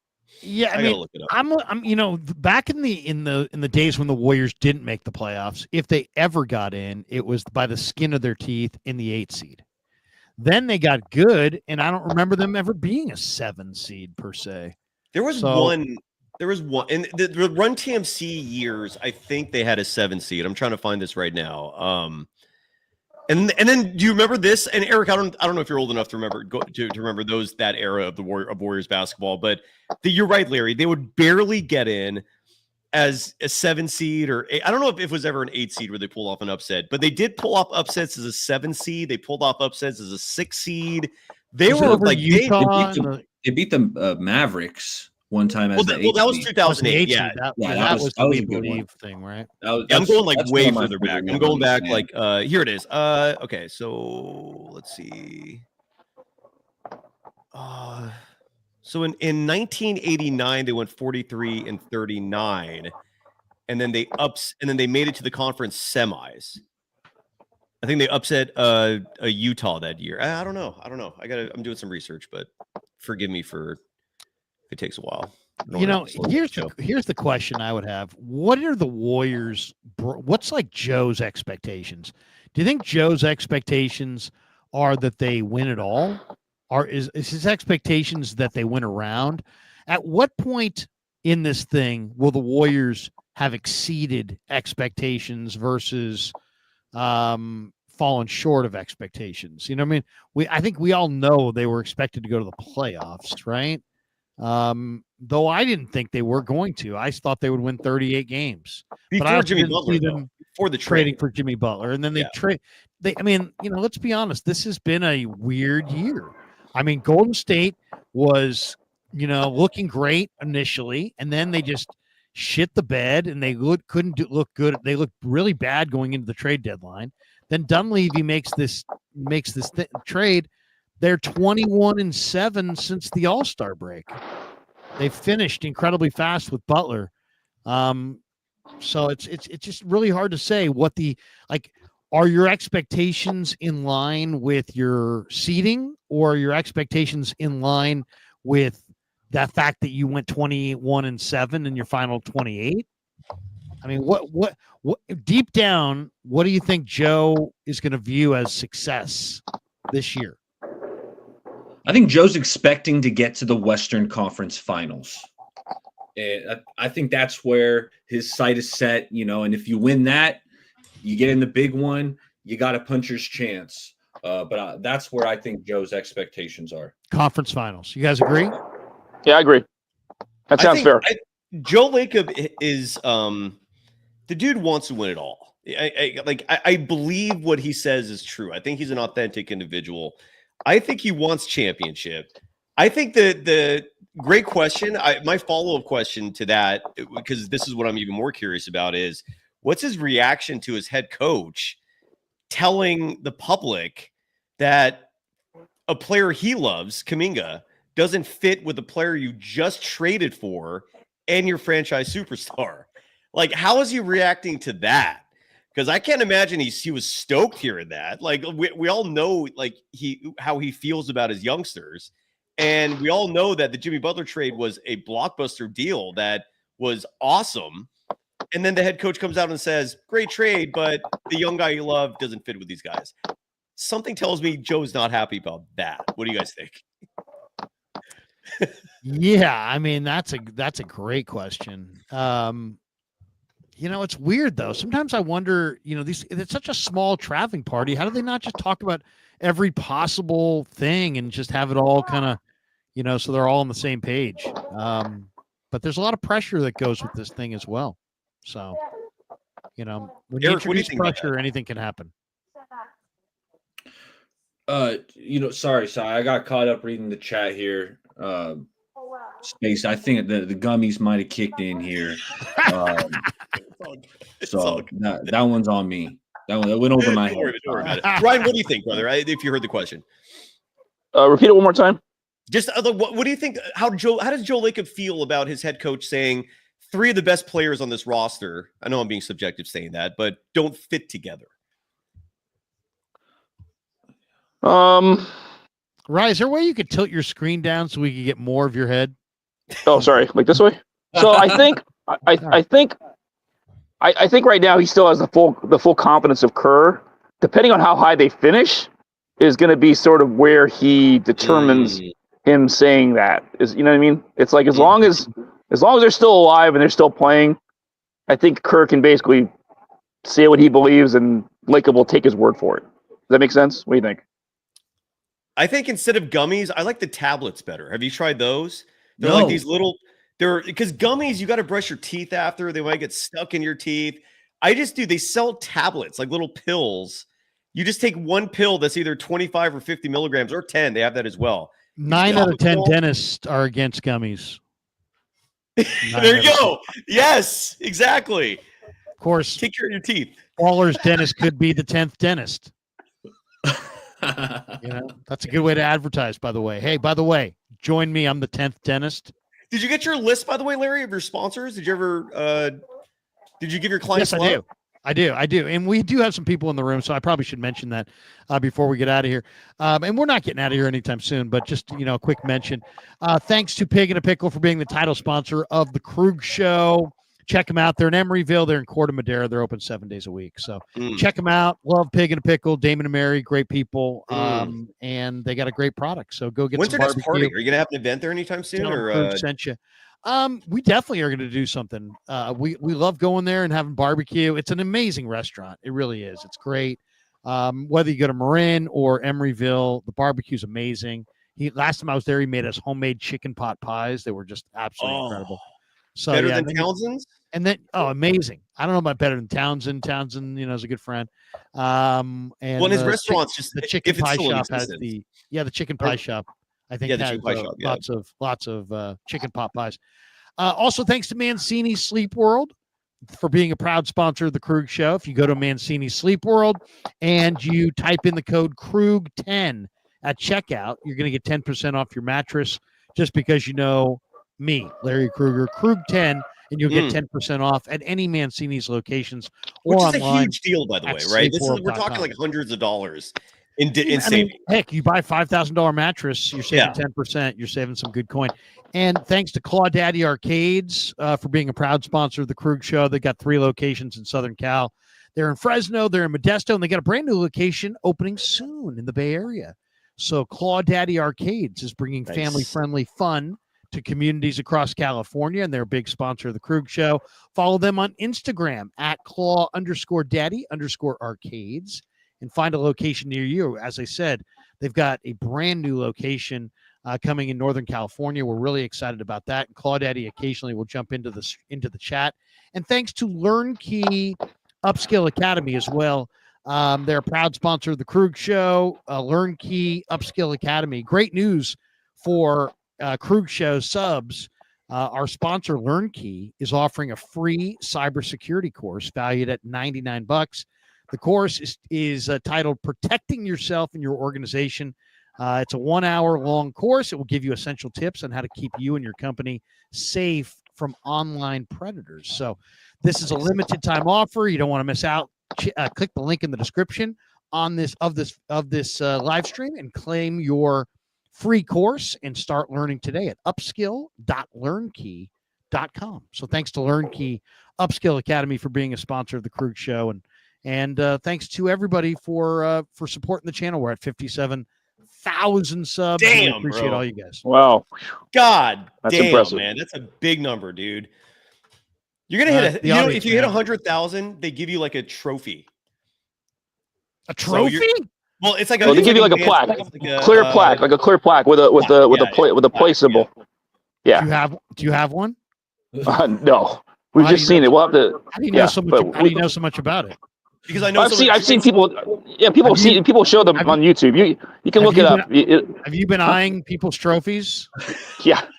Just that one. One of the regular guests on Golden Days, Trice High, who makes great NBA documentaries, is a filmmaker covering basketball, and he hit 100,000, and it's like this clear. It looks like a crystal, basically, like just this crystal, like plaque statue kind of thing. Right, you're getting there, man. Right, what's the street value on that, Rye? Good question. I don't know. That I have no clue. I'm sure it's got some. I thought maybe you might know. 2 No, do not know that. No, and an ounce of weed. I think. What could I get for it, Rye? I don't know. You could try to hawk it on eBay, maybe. Pawn? Do you know of a pawn shop nearby? I could get something for that. I do not. I usually. I usually. I gave you $50. You don't understand. This is a rare watch. It tells time underwater. Remember Dan Aykroyd in Trading Places? He's like, in Philadelphia, it's worth $50. He's like, all right. Tells time in 4 countries. Right. Ryan, who's sponsoring you, brother? And where are you, by the way? Nobody yet. Chase Center behind you, and right. Could you possibly get centered on the camera there? What's going on? Sorry, I was like a little distracted there for a second. I'm still sitting by my seat. So yeah. Where are you? Are you at Cheetahs? No, I'm at Chase Center. I'm just see it's. Are you sure? Yeah, anyway, that's behind me. I'm just making sure. Yeah. Oh, there we go. There we go. I heard something about Tabitha to the main stage, and I thought maybe that was. No. You've turned me on to a great idea, dude. A strip club right next to Chase Center would be a moneymaker, man. Moneymaker. All I got to do is bribe some San Francisco politicians to adjust the zoning laws around Chase. What you do is you make it free to the players. Drinks are free to the players. Oh, now we're taking it to another level here, dude. This is we could even do shows from this strip club, like the Krug Show. On the side stage, like the show is blasting while dancers are dancing. That would be fascinating. Sometimes players instead of pole dancers, wait for it, post dancers. Like Quinton Post. Yes. Yeah, brilliant. Yes. I love it. I mean, come on, I'll be here all week. Tip your waitresses. All drinks $7.95. Welcome to Pandora's Box. Buffet, right? You got the buffet every Sunday from 12 to 3. There you go. Sign me up, man. Baller's shaking his head. He's like, I have no idea, honey. I didn't know. I didn't know they were going in this direction. I don't know these guys. I don't know just these happened. guys. I'm I'll just say on my this: it was a computer. good live stream until Leong showed up. Honey, I just Sorry. took a gummy. I'm just watching this show about the Warriors. I don't know what's going on here. I'm not part of this. It was all Baby, going come good back. until we I'm had our. sorry. It was all going smoothly till we got our Warrior correspondent who just took this thing off the rails. Oh, thanks. I mean, it's just. It's all but right. the numbers have gone up. Right? since- It is. No, right. It's not your fault. It's not your fault. Don't beat yourself up over it by any means.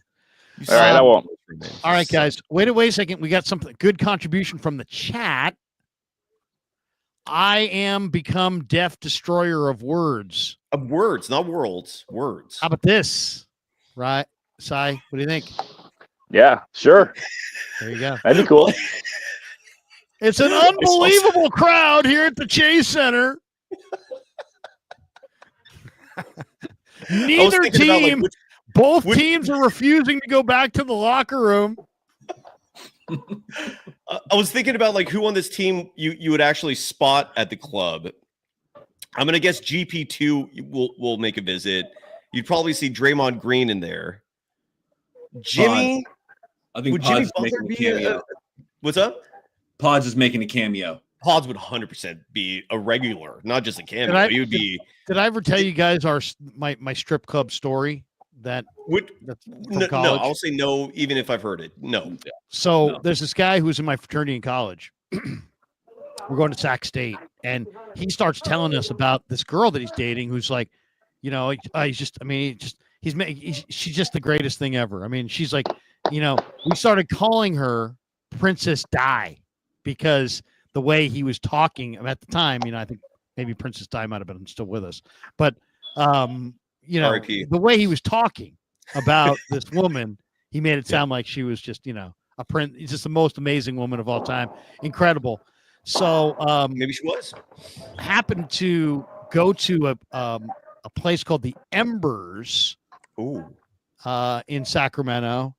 And as we're sitting there, I'm like, one of our buddies like, hey man, where's your girlfriend? She's like, oh, she's at work. She's at work. Do you want to turn the music on? I feel like the music's needed for this. No? Maybe some nice little ambiance, if you will. I got something. I got a little ditty for you. I got a little ditty for you. Here you go. Hey. There we go. Now the mood is set. Hey now. Hey now. Welcome to Late Night Jazz. We got to stop. Come on to the stage, Chastity. Come on down to the stage. Give her some tips. Gentlemen.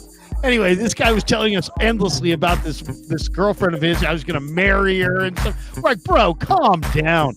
I'm like, how long have you been dating this girl? He's like, dude, it's been 3 weeks, but it's 3 weeks amazing magic and all this, So he's making her sound just awesome, right? Incredible. Larry, who are you to shit on this romance, man? This sounds exactly. like Exactly. That's what I thought too. So I'm saying nothing, and then it happens. We're at the Embers, and the stripper comes out, and it's her. My buddy's girlfriend worked at the Embers. Did he know she worked there? And he didn't know. And let's just say this. We gave him a little grief about that. Of course. There was a lot of S being talked. Of course. And he recognized her, and she recognized him, and she felt bad, and he was like horrified. Of course. And she sprinted down a runway that had to be about 50 feet back into the backstage. Everybody else was like, what's going on? My buddy's like devastated in the first row.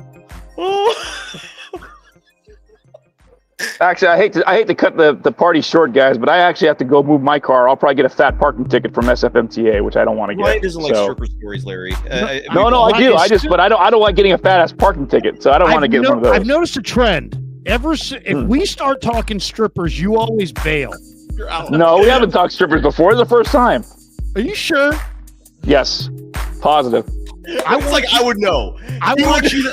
I want you to say, for the record, for the YouTube crowd, this is the first time you've done a stream where we've talked about strippers. This is the first time I've done a stream where we've talked about strippers. Yeah, we'll cut that, turn that into a nice little promo.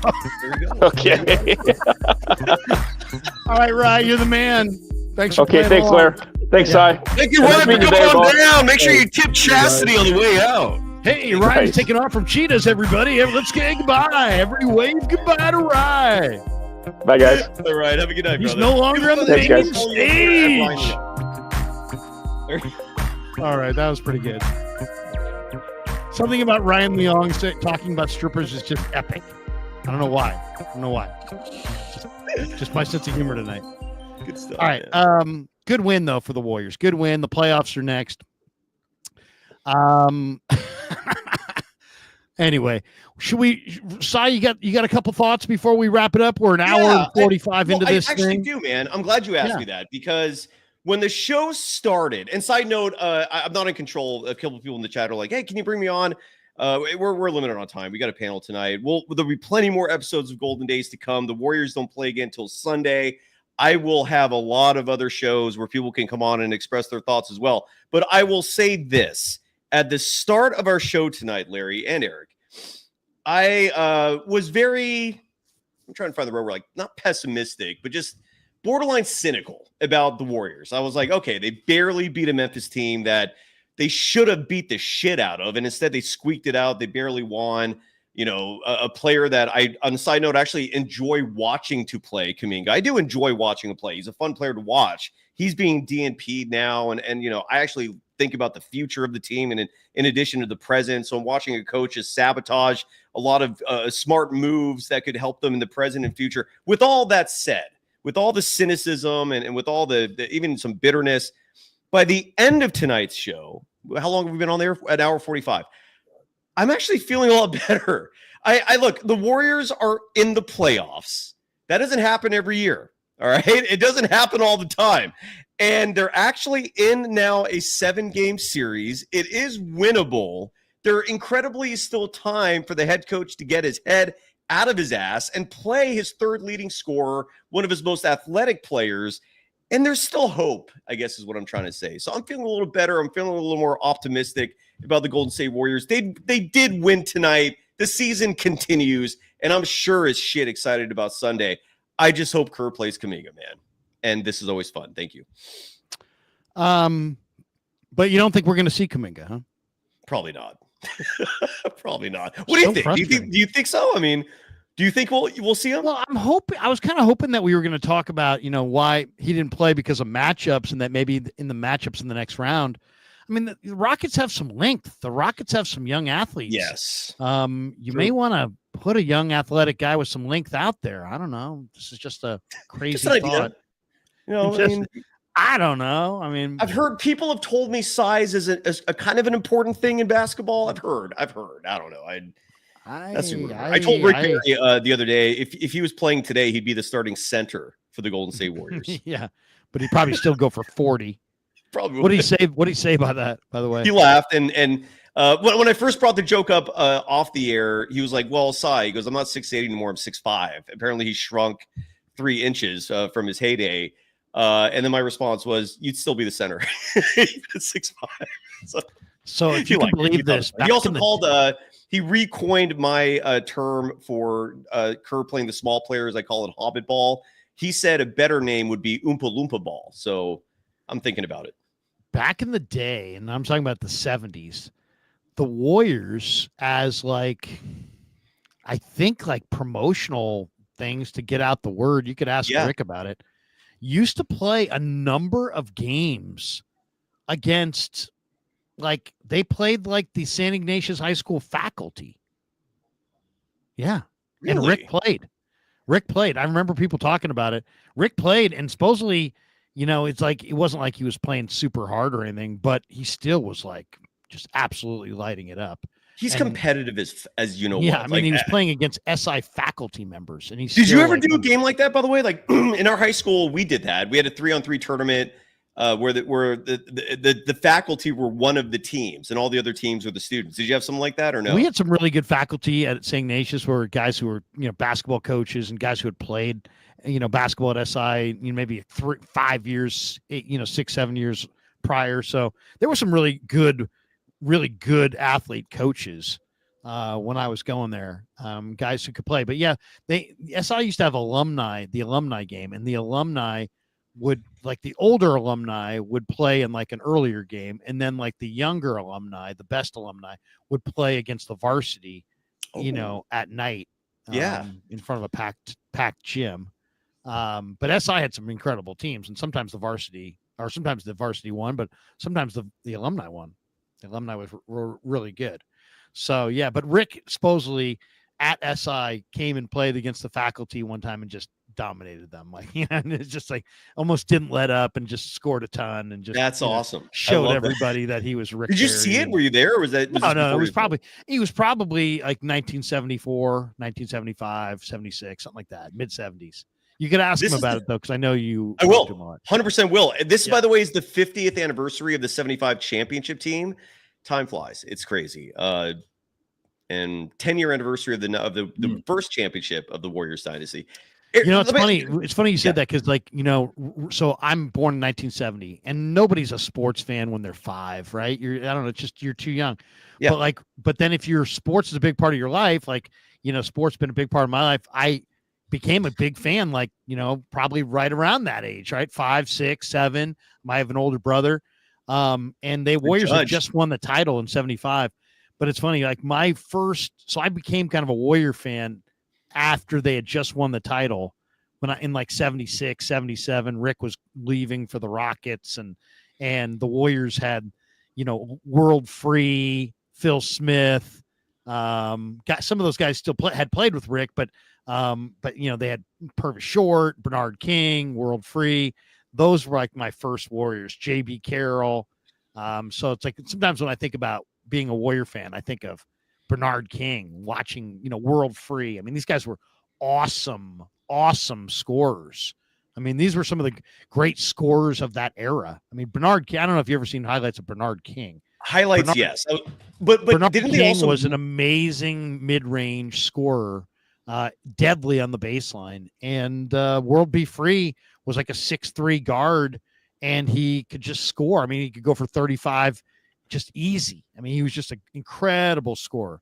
So, it's funny how, I've been a Warrior fan ever since. And it's like, the team changes. Sometimes they get good, sometimes they get bad. But, real Warrior fans are there up and down. That's why I think this era is going to be interesting post Steph, because it's going to be interesting to see how many people were real Warrior fans as opposed to, this is an amazing, easy to root for superstar.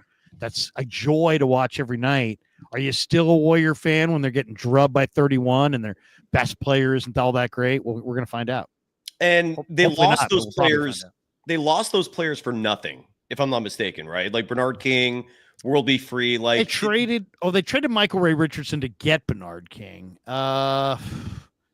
What happened to Bernard King? I thought he got traded. I remember reading one time he got traded, and it was like World for nothing. Free. Yeah, I mean, I forget exactly how they lost those players, but they were. Look at who showed up, by the way. Look who showed up. Was there a party?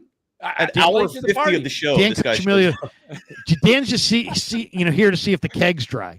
It's like, that one guy always shows up like way late, and he's just got major alcohol problems. He's like, "Hey man, you still got any more of that Natty Light in the keg?" Yeah, Bob. Go get the cups are in the kitchen. Go ahead, fill yourself up. It's kind of flat, but go ahead. All right. He takes off and he gets. Dan, the lights are on in the bar, dude. Last call was called. Like, what are you doing? Man, strippers are gone. Yeah, seriously. I didn't know if we were going on, if I was coming on or not. And then I said, well, I didn't find out till like the last minute, and I had already advertised my show, and so I had invited a couple of guests, so I had to. I couldn't think. Hey, sorry guys. Who are your amazing guests tonight? Well, I had Frank Red, and I had my brother on. You stole Frank from us. So basically, that's where Frank went. You stole our show. Are you wondering where you didn't have as many people at your lemonade stand? Because I had a fucking rival lemonade stand down the street. I know. And I had Lowe's on. And I took your guess that you introduced me to, and I did it over here. That's just not. That ain't right. That's just not. I had right. Lowe's. I had my brother on. My look brother, at the that. coach. Look The at this. coach. He's doing it So bigger is your and better brother than. too cool for this show, or are you shielding him from us? Because I remember No, the he baseball- just I would have come on. all your I would have buddies come over on our this show at party the at beginning. your own party. I would have come on this show at the beginning because Side texted me last night, and I'm like, "Oh, Did you sure, guys I'm have food? available." What's Did that? you have food and beverages? I mean, what did you have at this party? Strippers? What was going we on had at this party? We had it all. We had it all, Larry. You had it all. Yeah. We had it all. Hey, good to see you, Bay Area baller. It's been Hey, a what's long up, time. Dan? Good to see you, man. Oh yeah. Dan, Yeah. what's Barry? We have area baller Eric. in the house. Eric, Good job. Good job. Why do you think I why do you think we got so many people over here? Larry, can you believe that? He just stole That's just Frank wrong. and started his own show. That's wrong. That's I'm gonna find out when Dan's getting married and get married at the right next door and have a bigger party. Play louder music. Invite all of our dual friends. What did and you guys insist talk that they about be for an there. hour 45 before you we showed up? talked a lot about Kuminga. I bet you those guys had good things to say. Probably, yeah. I'd love to know we- what they were. If they were on our show like they normally are, it would have been nice. Yeah, we talked Instead, they about. were over there. Could you bring us a highlight reel of like what they said? Yeah, Or paraphrase? I don't know if you guys talked about this. I'm sure you did, but I thought We talked about a lot of things over here. I thought we the talked about bonehead some- play of the game that almost cost the Warriors a game was Draymond's foul with 59 seconds left. They're up 6. Just play back and let them shoot. And if they make a 3, take 20 seconds off the clock.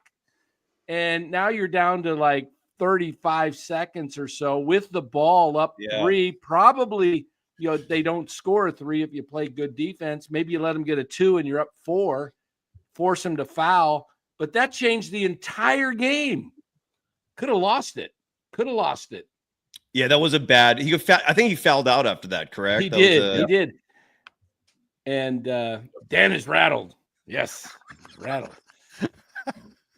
Dre had a weird, his stat line was bizarre. He had 10 4 assists. points, 10 assists, 6 rebounds. The turnover number at least was good. He only had 1 turnover. That's been a problem for him for a long time. And bizarrely, maybe not bizarrely, I don't know, but he tied with Quinton Post for the team lead in net rating tonight. Both players were a plus 12, which to me indicates his defense was impactful. But yeah. Fuji Crazy Simeon says, boo, SI Wildcats, Larry Reardon for the win. Oh, man. Well, what can I say? There you You go. win some, you lose some. And we got this one. I don't know if I read it before I put it up there. Billy DeBono.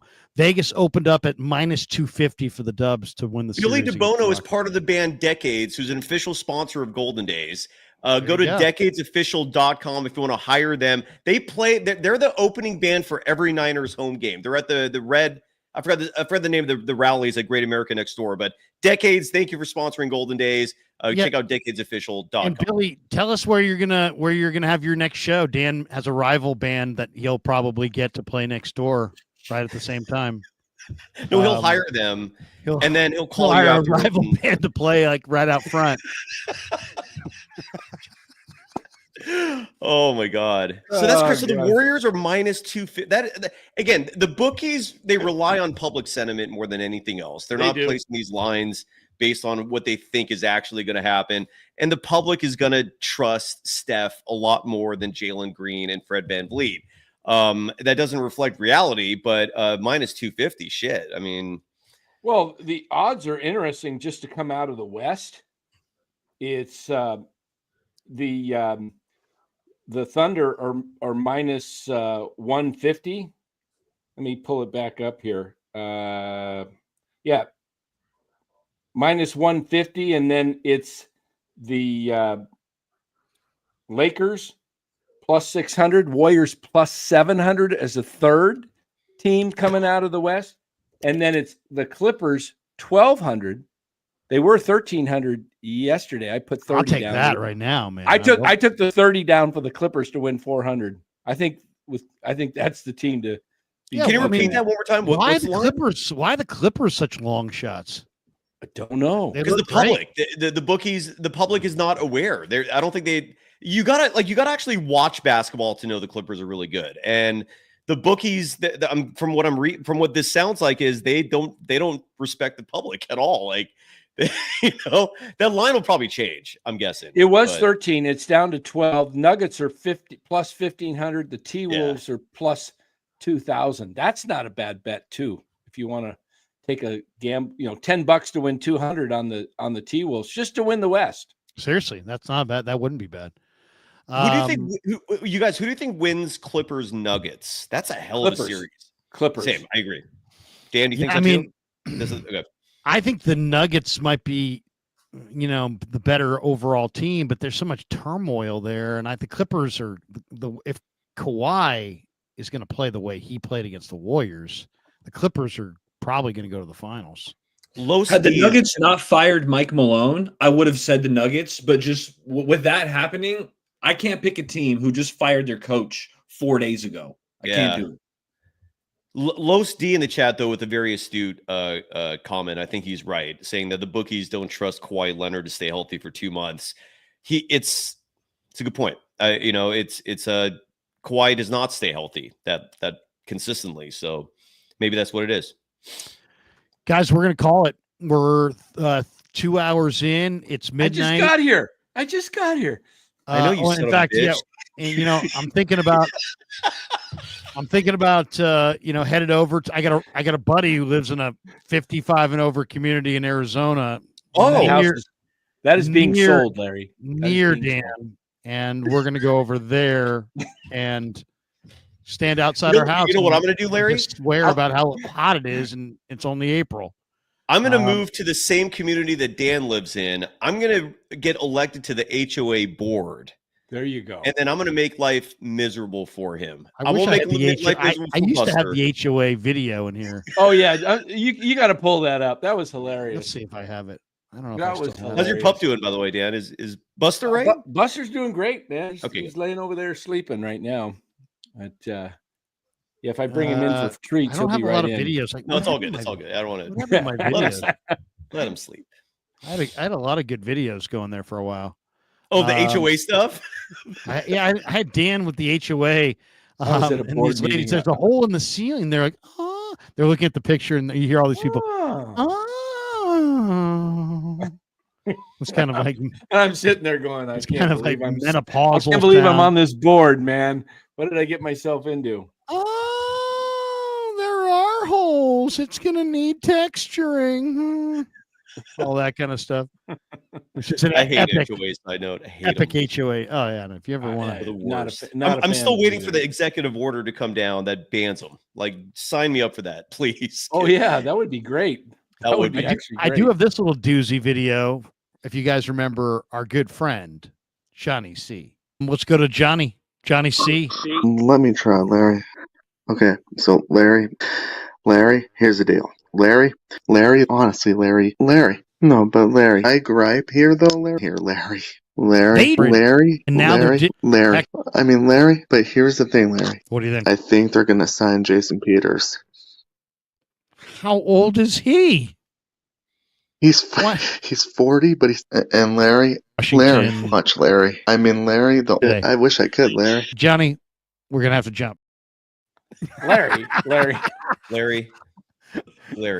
Is that the guy who went off on Chardal? Somebody sent me some clip of that's Johnny C from Vegas, who said my name 29 times in like 3 minutes. And at least he didn't say do your effing homework. Exactly. We should turn that into a video. Me yelling at Damon. That one's got to become a classic. Seriously, I might want to turn that into a video. I've gotten some people like, you're bullying him. It's not good that you're bullying him. I'm like, all right, stop it. Go Sharks. Yeah, tell somebody else. Tell somebody who cares. How about that? All right. That's going to do it for us as we finish on a high note. Larry. But by the way, Larry. one super law of all, Johnny C is the chosen one. Yes, Johnny C is amazing. Larry. Yes, Larry. I can see that being a bit, like kind of like Timmy in South Park. The only word he could say is Timmy, except Larry.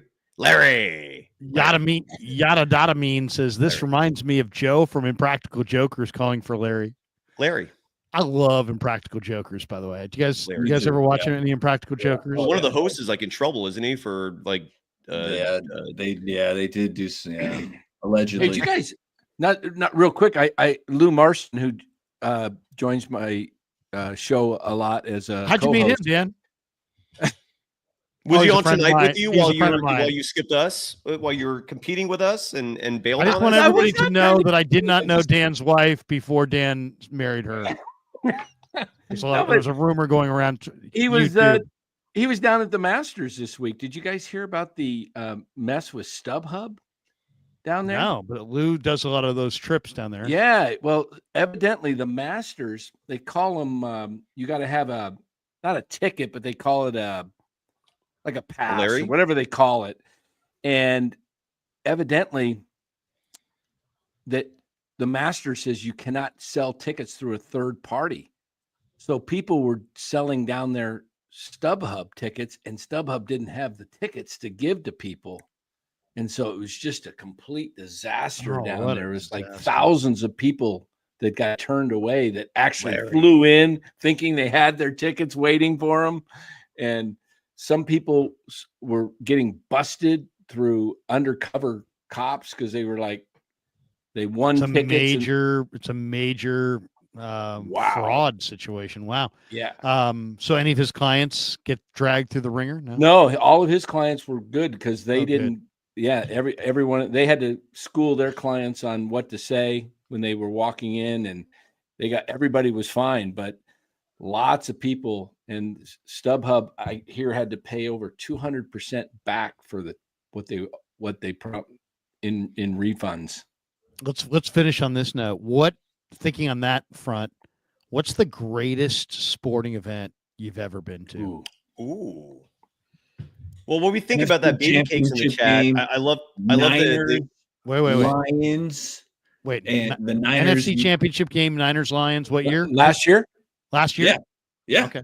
And the Niners made that awesome comeback. I'm going to the bathroom at halftime, and I got these Lions fans right behind me talking like, "Oh man, we got these guys right where they're." And I had to stand through this whole line while these Lions fans are chirping in my ear. And hey, guess who had the last laugh now, Buccos? That's right. Did you turn around and crack some skulls? No. You shouldn't do that. It's a family show. I'm just joking. I don't advocate that, but how dare you talk trash in the urinal? But yes, You know what? That was a halftime where the Lions could talk trash. I literally was despondent at halftime of that game. I gave the Niners zero chance. I'm like, if they don't turn this thing around immediately, like in the beginning of the third quarter, they got no shot. And then it actually happened. But credit Brock Purdy too, because he made a number of plays with his legs when it really counted. And, to me, that's Brock's greatest moment right there so far. So that's ballers. What do you guys, Danny, you've been around on the planet longer than the rest of us. Easily. Yeah, it was the Ice Bowl, the New York, it was the Colts and the Packers. Stop. No. My grandpappy had me on his lap, and we were actually. It's kind of and then Ruth pointed to center. Yeah, exactly. Ruth, and I remember thinking, man, I wonder if he'll hit one out. And on the next pitch, 27 Yankees. I would say.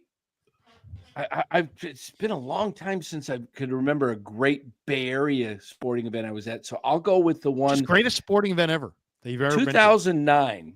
I'm at the playoffs, the wild card round in Arizona, Cardinals against the Packers. Aaron Rodgers is his second year quarterback. It's 2009.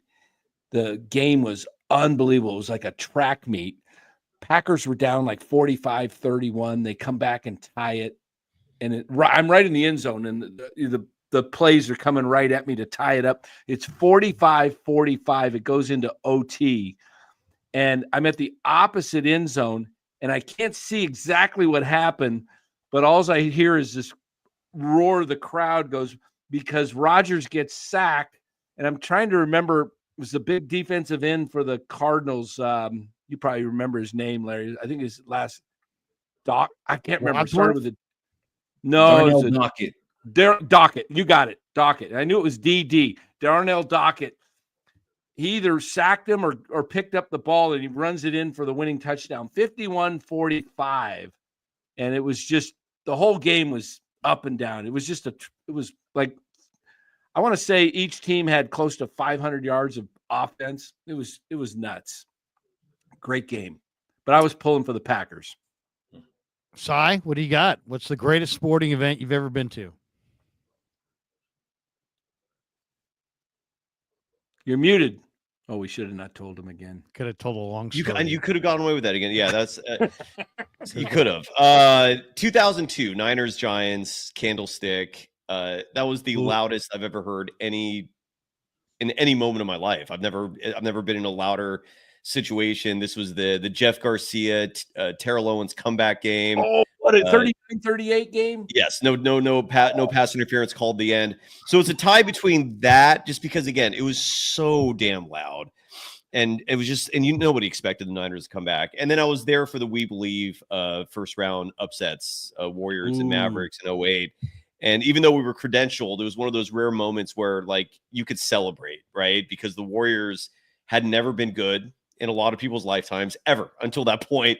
And so people were going apeshit, and it was a very fun environment. So I'd say I'd go with that. And I want to give Armando Lara in the chat a shout out real fast too, because he got here late. He's a regular Golden Dazer, and his comments are on fire tonight. So I just want to give him props.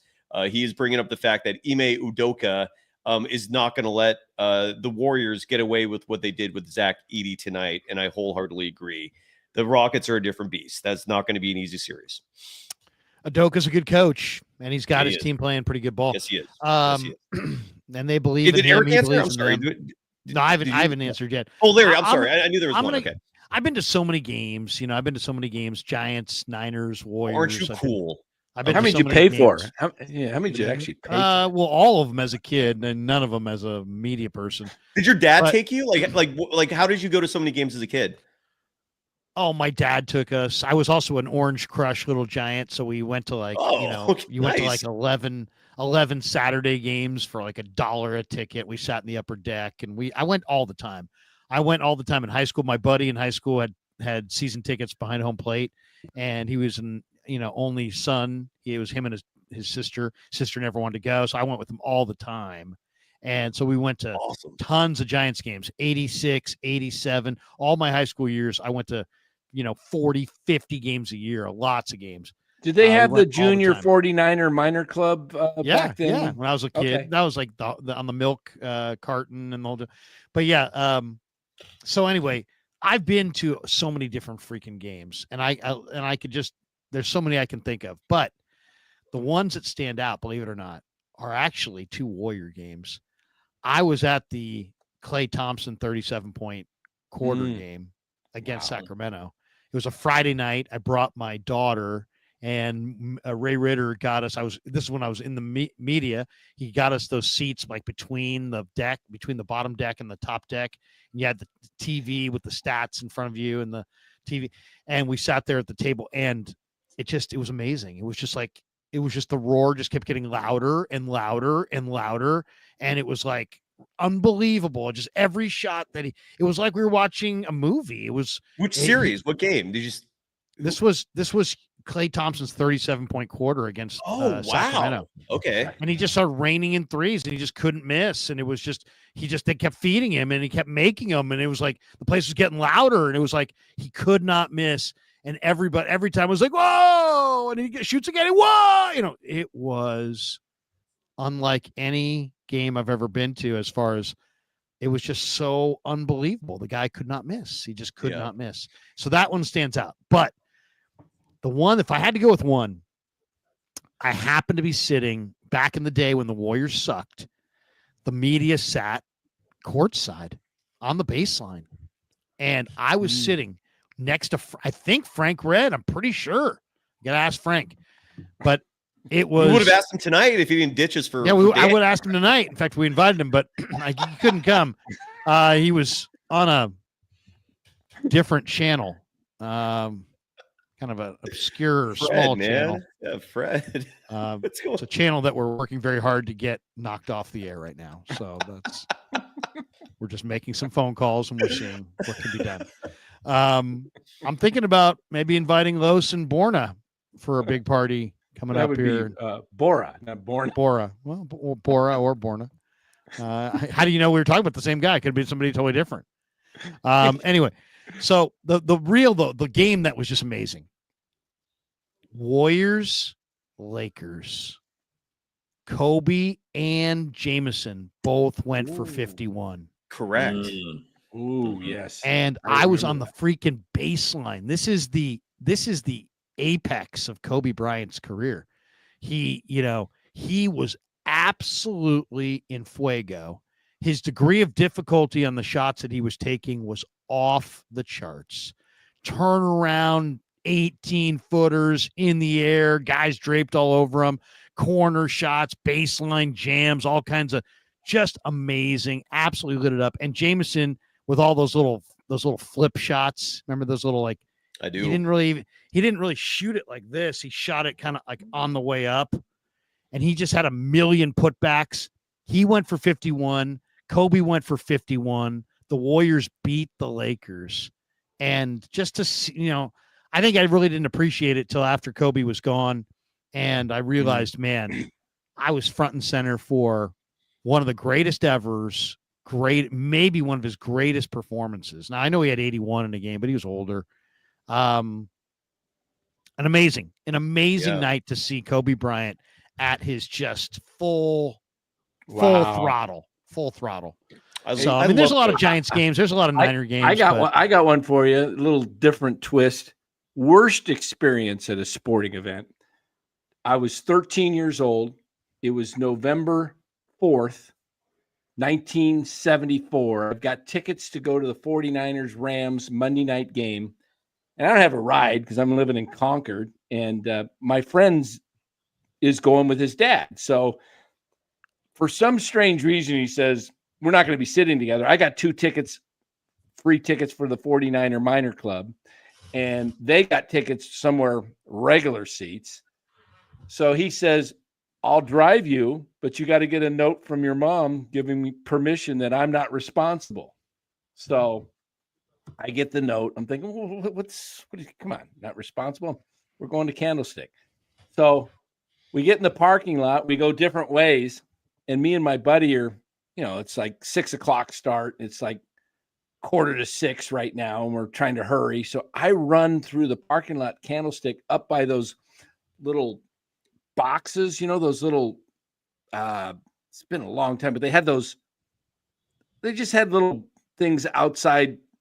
They were kind of like just shacks. They had these little shacks. And I go up and I run past this shack, and all of a sudden I'm accosted by 4 dudes, teenagers that just surround me. And I'm thinking, oh, crud, I'm going to get knifed. What's going to happen? 4 of them, each of them went into my pockets. They pulled out my ticket and $4 I had in cash. And I'm like, I can't get into the game. I have no money. I have no ticket. And I'm 13 years old at Candlestick Park. So I go up to the junior 49er and I'm crying and I'm saying, he just got mugged. And the guy lets me in. Find it hard to believe that you didn't handle this well. So, yeah, I get in and, I don't know, I'll get a couple of bucks from something and I get a hot dog or whatever. Because, I was hungry. But that was pretty weird. You got a couple bucks from somewhere? Did you pick somebody's pocket? Is it? I think my buddy may have given me a couple bucks. It's been a while. It's 74. This is how many years is that? It's been a long time. But have you sought counseling for this? I had to go through many years of counseling for this. Yeah, Dan, the goal of what we do is to entertain, right? But sorry. By the way, I got to address PR in the chat. I just want to call him out real fast because he accuses me of being biased. And again, I don't know who I'm Biased, biased you? towards. If you're accusing me of being biased against Steve Kerr, the bias stems from years of observing the guy and coming up with conclusions. There's nothing personal there. But the fact that the guy calls me biased, and the very next post, he uses the word "we" in reference to the Warriors. Right on, brother. Maybe he just bought a chunk of the Warriors. You don't realize it. At 12:12 a.m. PR. Dude, we effing won today. But if that's what you think, then be you. Maybe he has a percentage. Maybe he's invested like You're 900 million just right right. before he typed that. I just think it's funny to accuse someone of bias. Or maybe and then not. Maybe he's use just the word talking we. big out over his skis on a live stream in the middle of the night. Armando Lara. Yes. Yeah, is that right? So I said that. Yeah, Lara. You guys see in last Rockets game, Dylan Brooks and the Rockets playing at Pods defense playoff scouting report coming for Pods. Yeah, well, Pods is going to have to adjust because it's a different level at this time of year, and the defense can be intense, and you're going to have to be smart with the ball, and you're not going to be able to rise up with no idea where you're going to go with it. Jimmy Butler can do it, but Jimmy Butler also gets burned doing that sometimes, and you can't do it. So you better have a play under control and decide what you're going to do, and try to be a little bit more, conservative with your moves, because some of the stuff that he gets away with in the regular season, I can absolutely tell is he's not going to get away with.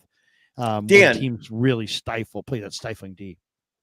Yeah, agreed. Dan, who wins we didn't ask you this, and I'm curious, who wins the Warriors-Rockets series? I think the Warriors win in 6. They win game 1 and take control of the series. They win in 6. Even if Kuminga doesn't play? I think Kuminga is going to play against Houston. Okay. My brother was saying, he says he think it would be just insane for Houston with all their athletes to not play Kuminga in this series because they are so athletic.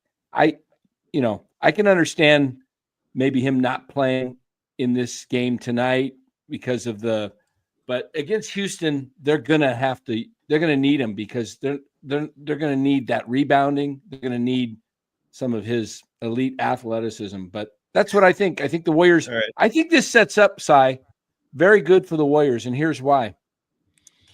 It was kind of like we're disappointed they lost Sunday, but had they won, they would have faced a rested Lakers team, and we know that they get the whistle, especially in LA, and all of that, and now think about this. Houston's a young team, hasn't played a meaningful game in a week, and by the time the playoffs start, it'll be 2 weeks since they played any game of significance because they clinched the 2nd seed and they started resting their guys.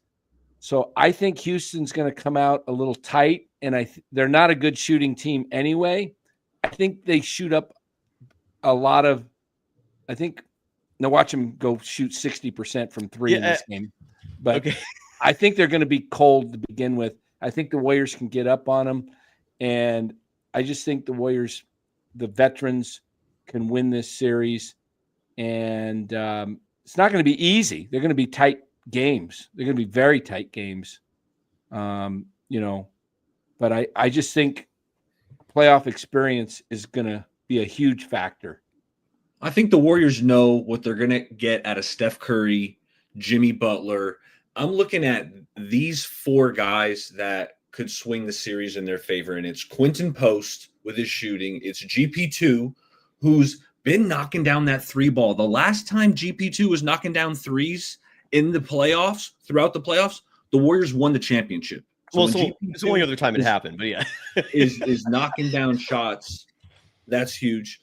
Podziemski, let's get back to that stretch we saw over that 3-4 game where he was averaging, 20 plus a game.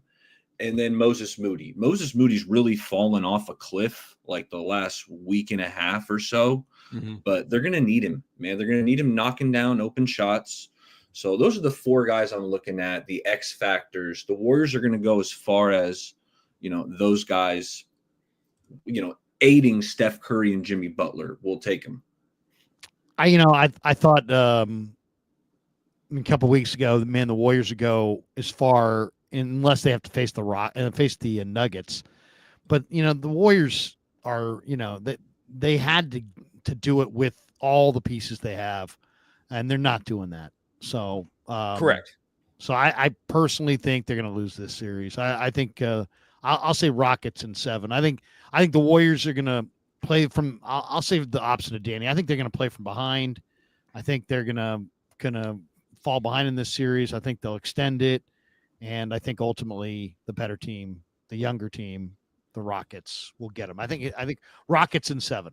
I love it because Larry picked Denver in 22 to the first round, and then the Warriors went on to win it. And again, I don't. That's right. The Warriors would have been rested just as much as the Lakers if they had won that Sunday game. The Warriors have an answer for the free throw merchants of the Lakers. You're referring, I'm guessing, to LeBron and Luka, who get incredibly favorable treatment from the refs. But that's why one of the reasons why you got Jimmy Butler. He does balance that. I would have salivated at a Warriors-Lakers series. The Lakers, they're old, they're slow, they have these two superstars that they rely so much on. One of whom is 40, the other one of whom doesn't play defense. That's the matchup I would have craved. And I'll say before and I'll say it again. 1, PR, again, thanks for calling me biased as you predict the Warriors in 5. I'm the biased one. And 2, if you don't play Kuminga, you don't win this series. I am incredibly confident in that prediction. You know what I thought was going to be a topic today, and I guess maybe it is in Memphis. I don't know. I didn't hear too much talk about it. But I thought if it, it's funny how certain moments become high profile and other moments just become forgotten. But I did not love Draymond's foot placement early in the game on the Santi Aldama 3, and when Aldama came down. They've changed that rule. You cannot be in his landing area. He absolutely was in his landing area. And Aldama rolled the ankle. Now, obviously, it wasn't big because Aldama played the rest of the game. But let's just say he had. I mean, it's the kind of stuff that, it's like, sorry, I don't believe it's accidental. I'm sorry. I think Green's competitive. He's going to stretch the boundaries of he knows. I mean, you could see too the way he put go watch that again. I watched it again. He put his leg out there. He knew where Aldama was going to land, and he landed right on top of him. So anyway, it wasn't a big deal because Aldama. No, but it was an ugly play though. I'm glad you pointed that out, man. I mean, it could have caused an injury. It was if it had caused an injury, that would have been a major. And then, same situation. If it's let's just say Aldama doesn't get up or whatever, or his injuries, and then all of a sudden, what if it's a bigger series and more people are watching, and it's like that easily could have been in another series, in another scenario, just this huge NBA lore moment. And instead it was like not that big a deal because he played and he got up, and who knows. By the way, Stephen Curry gave Steve Kerr the game ball for his first play-in victory, even though this was also Stephen Curry's first play-in victory. I didn't know this until I'm seeing it just now. Danny Emmerman posted this on Twitter, and I had no clue. But apparently Steve Kerr, and I don't know what you guys' thoughts are on this. I don't really have much of a thought on it, but Steve Kerr was wearing a Harvard shirt today, and he wore the shirt for political reasons. He's apparently a friend of Harvard's head coach, and Harvard University is in a tiff with President Trump. So Steve Kerr is apparently taking a stand on this, saying that this is me supporting Harvard, and he's calling Trump a bully for the tactics against Harvard. You guys' thoughts? Dan, do you have a thought? We know Kerr.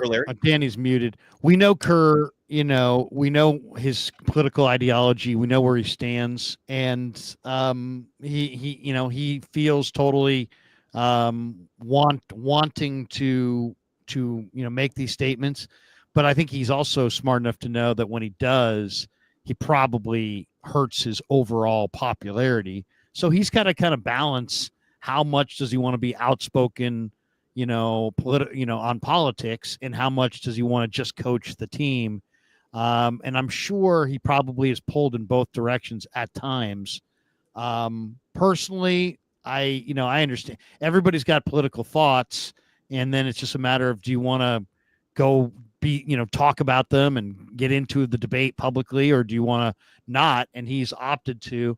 I don't know that it's in his best interest, but you know what? He's a grown man. He makes his own decisions, and I'm sure he's weighed the good and the bad and said, you know what? I want to speak up. So good for him. Cool.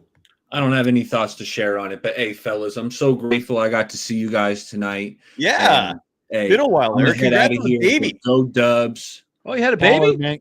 Let's get past these Rockets and really push the envelope, see how far we could take. We'll invite you again, brother. Good to see you, man. Catch y'all next time. Be well. Well, he left. I was going to say we'll invite you if you don't turn around and host the show right afterwards. He's back. I was going to say, Eric, happily giving invites if you don't turn around and ghost us as you're hosting your own show, competing against us, stealing our guests the same night. I know better than to do that. I know better than that. Well, it's like, we're having a keg, we're having a party, and there's always somebody who's throwing a rival keg party, but the girls are usually hanging at our place, but we'll see. Anyway, Baller, have a good one, brother. Good to see you, man.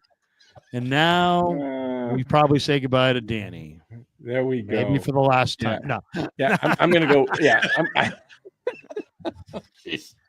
And I had no idea that he was gone. Oh, look at that. I had no idea that you guys until like I'm going to have a party and invite you and have my wife make lumpia. I had my Giants post game, and then I said we won't be having a show. I'll be over with Cy tonight and Larry, and then I didn't hear back from Cy, and I was like, I messaged you back. Was it late? It was late. Oh, gotcha. Okay, sorry. Yep. Yeah, no, it's fine. It was, and so in the meantime, you didn't get the offer that you didn't want. The initial offer wasn't there. It's like kind of like the Niners with Greenlaw and free agency. You didn't get the initial offer you were hoping for, and then by the time the best offer came out, you'd already made other plans. You'd moved on to Denver. You'd moved on to other thoughts. You were going to play elsewhere. Yeah, I just it was eight. I'm looking at the timestamp here. Larry's going to do the show. So ask him for the link. Well, that was at 9:30. And I had said, I had already just put the show out on YouTube. And I'm like, and I'd got, a couple of guys come on, and I was like, okay. And then I got your link like a minute right after the game ended. So, and by the way, if you're watching this live stream and right now you're thinking, this is a little awkward. This is a lot. This is a YouTube channel that one time outed a cheater in fantasy football on a live stream. That was hilarious. Are you going to name names? No, we won't name names. I know who it is, but I was wondering if you ever. But we outed a cheater and we confronted him on a live stream, and then the audience ate him alive. It was. G Martinez says Dan's a double booker. Hold on a second. We also have this one. We got this one. This is a good one from T. Keebler. He says Dan was afraid he would get mugged by teenagers on the way to your kegger. There you go. That's awesome. That is awesome. I just wanted to real quick address one thing here. PR again, who he says he's saying I would have a hate boner. I don't know if I've ever used that term before. I don't know that is a term. I think that's probably not a term. Probably not a term, but he's saying I have a hate. I haven't heard that in a while. I would back to my teenage years. I popped one. Pretty sure that's not a term. PR saying I would have a hate boner on Steve Kerr, even if the Warriors win this season.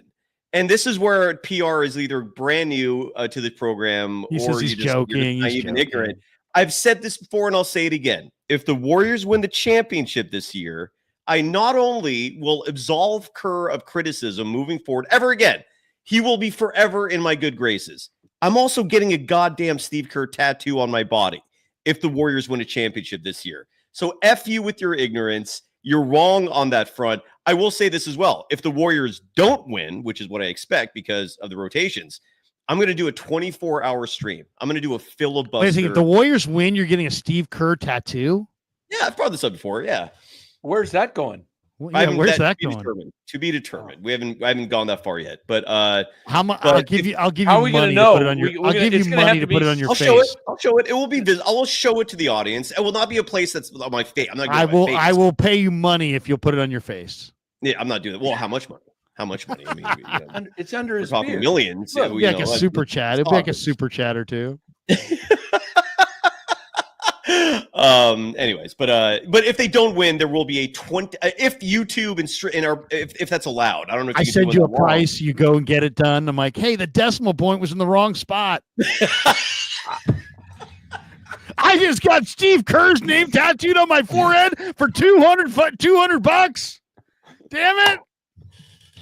Because I do have a bias, but my bias is pro Stephen Curry.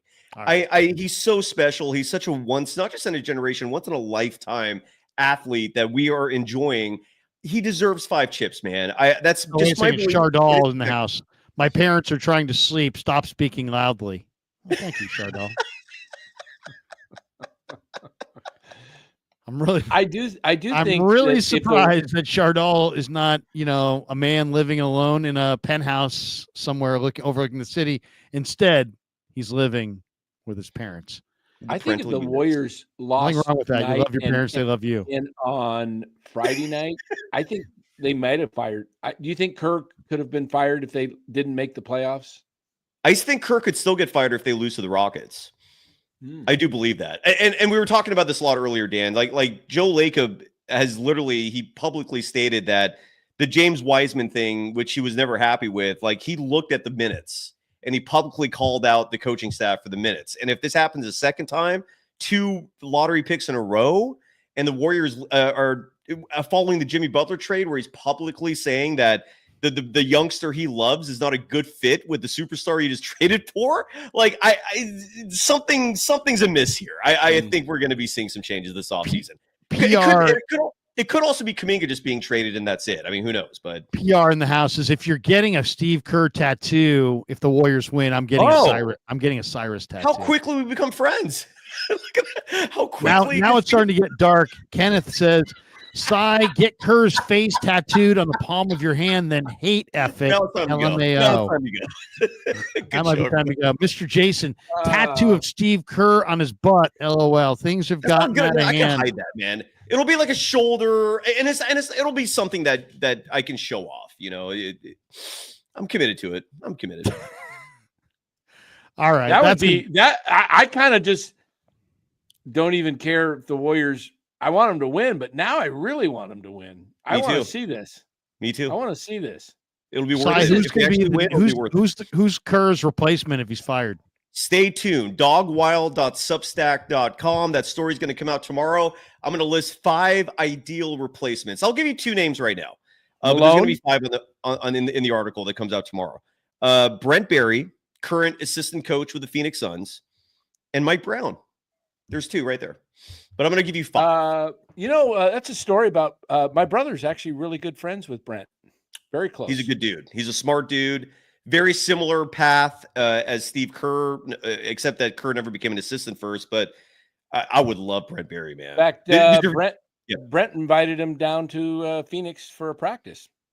Good for him. Year. Did he go? Yeah. He never did come down. He didn't want to see me. You're kidding, right? You're bullshit. No, he didn't end up making it. But no, Brent and my brother's real close with all 4 of the Barry boys. He coached him at De La Salle. Hey, I got one name for you. Gary St. Jean. He's going to be a guest of the show this week, I believe. Saint. I'm working get Saint back in there. We'll go old school. Wow. And he could have Mike Montgomery as his kid assistant, and the two kids can take over. All right, that's going to do it for us. Still hanging out on a late night here. Hope everybody's enjoying the live stream. But that's going to do it. Sai, you got anything you want to add before we pull the rip cord? Tomorrow morning, 11 a.m. Pacific time. Larry, your favorite YouTuber, your favorite podcaster. Our partner in crime, Damon Bruce, and I, Warriors Weekly tomorrow at 11 a.m. Thank you, everybody, as always.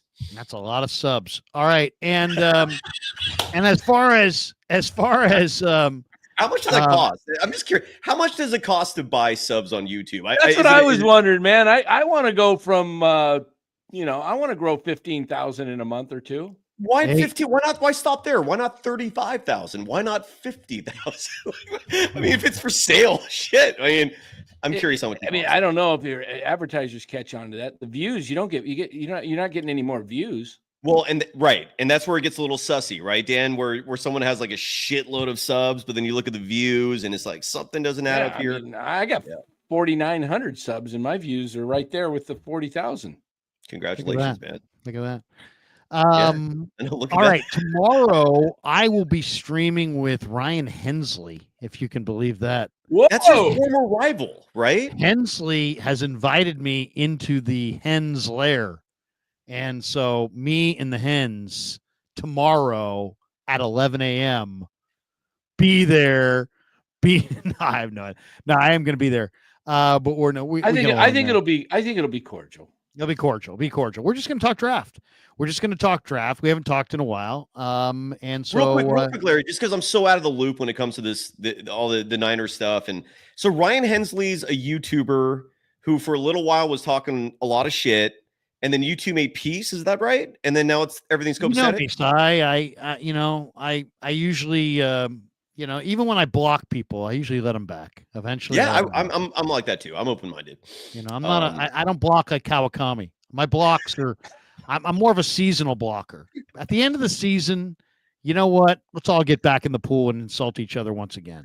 But who is Ryan Hensley? If you show me another time, you show me the second time that you're.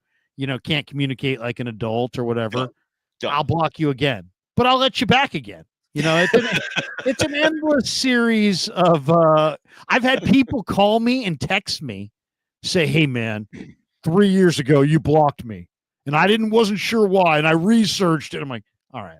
You're scaring me. Then I'll just be like, what's your thing? Let me unblock you.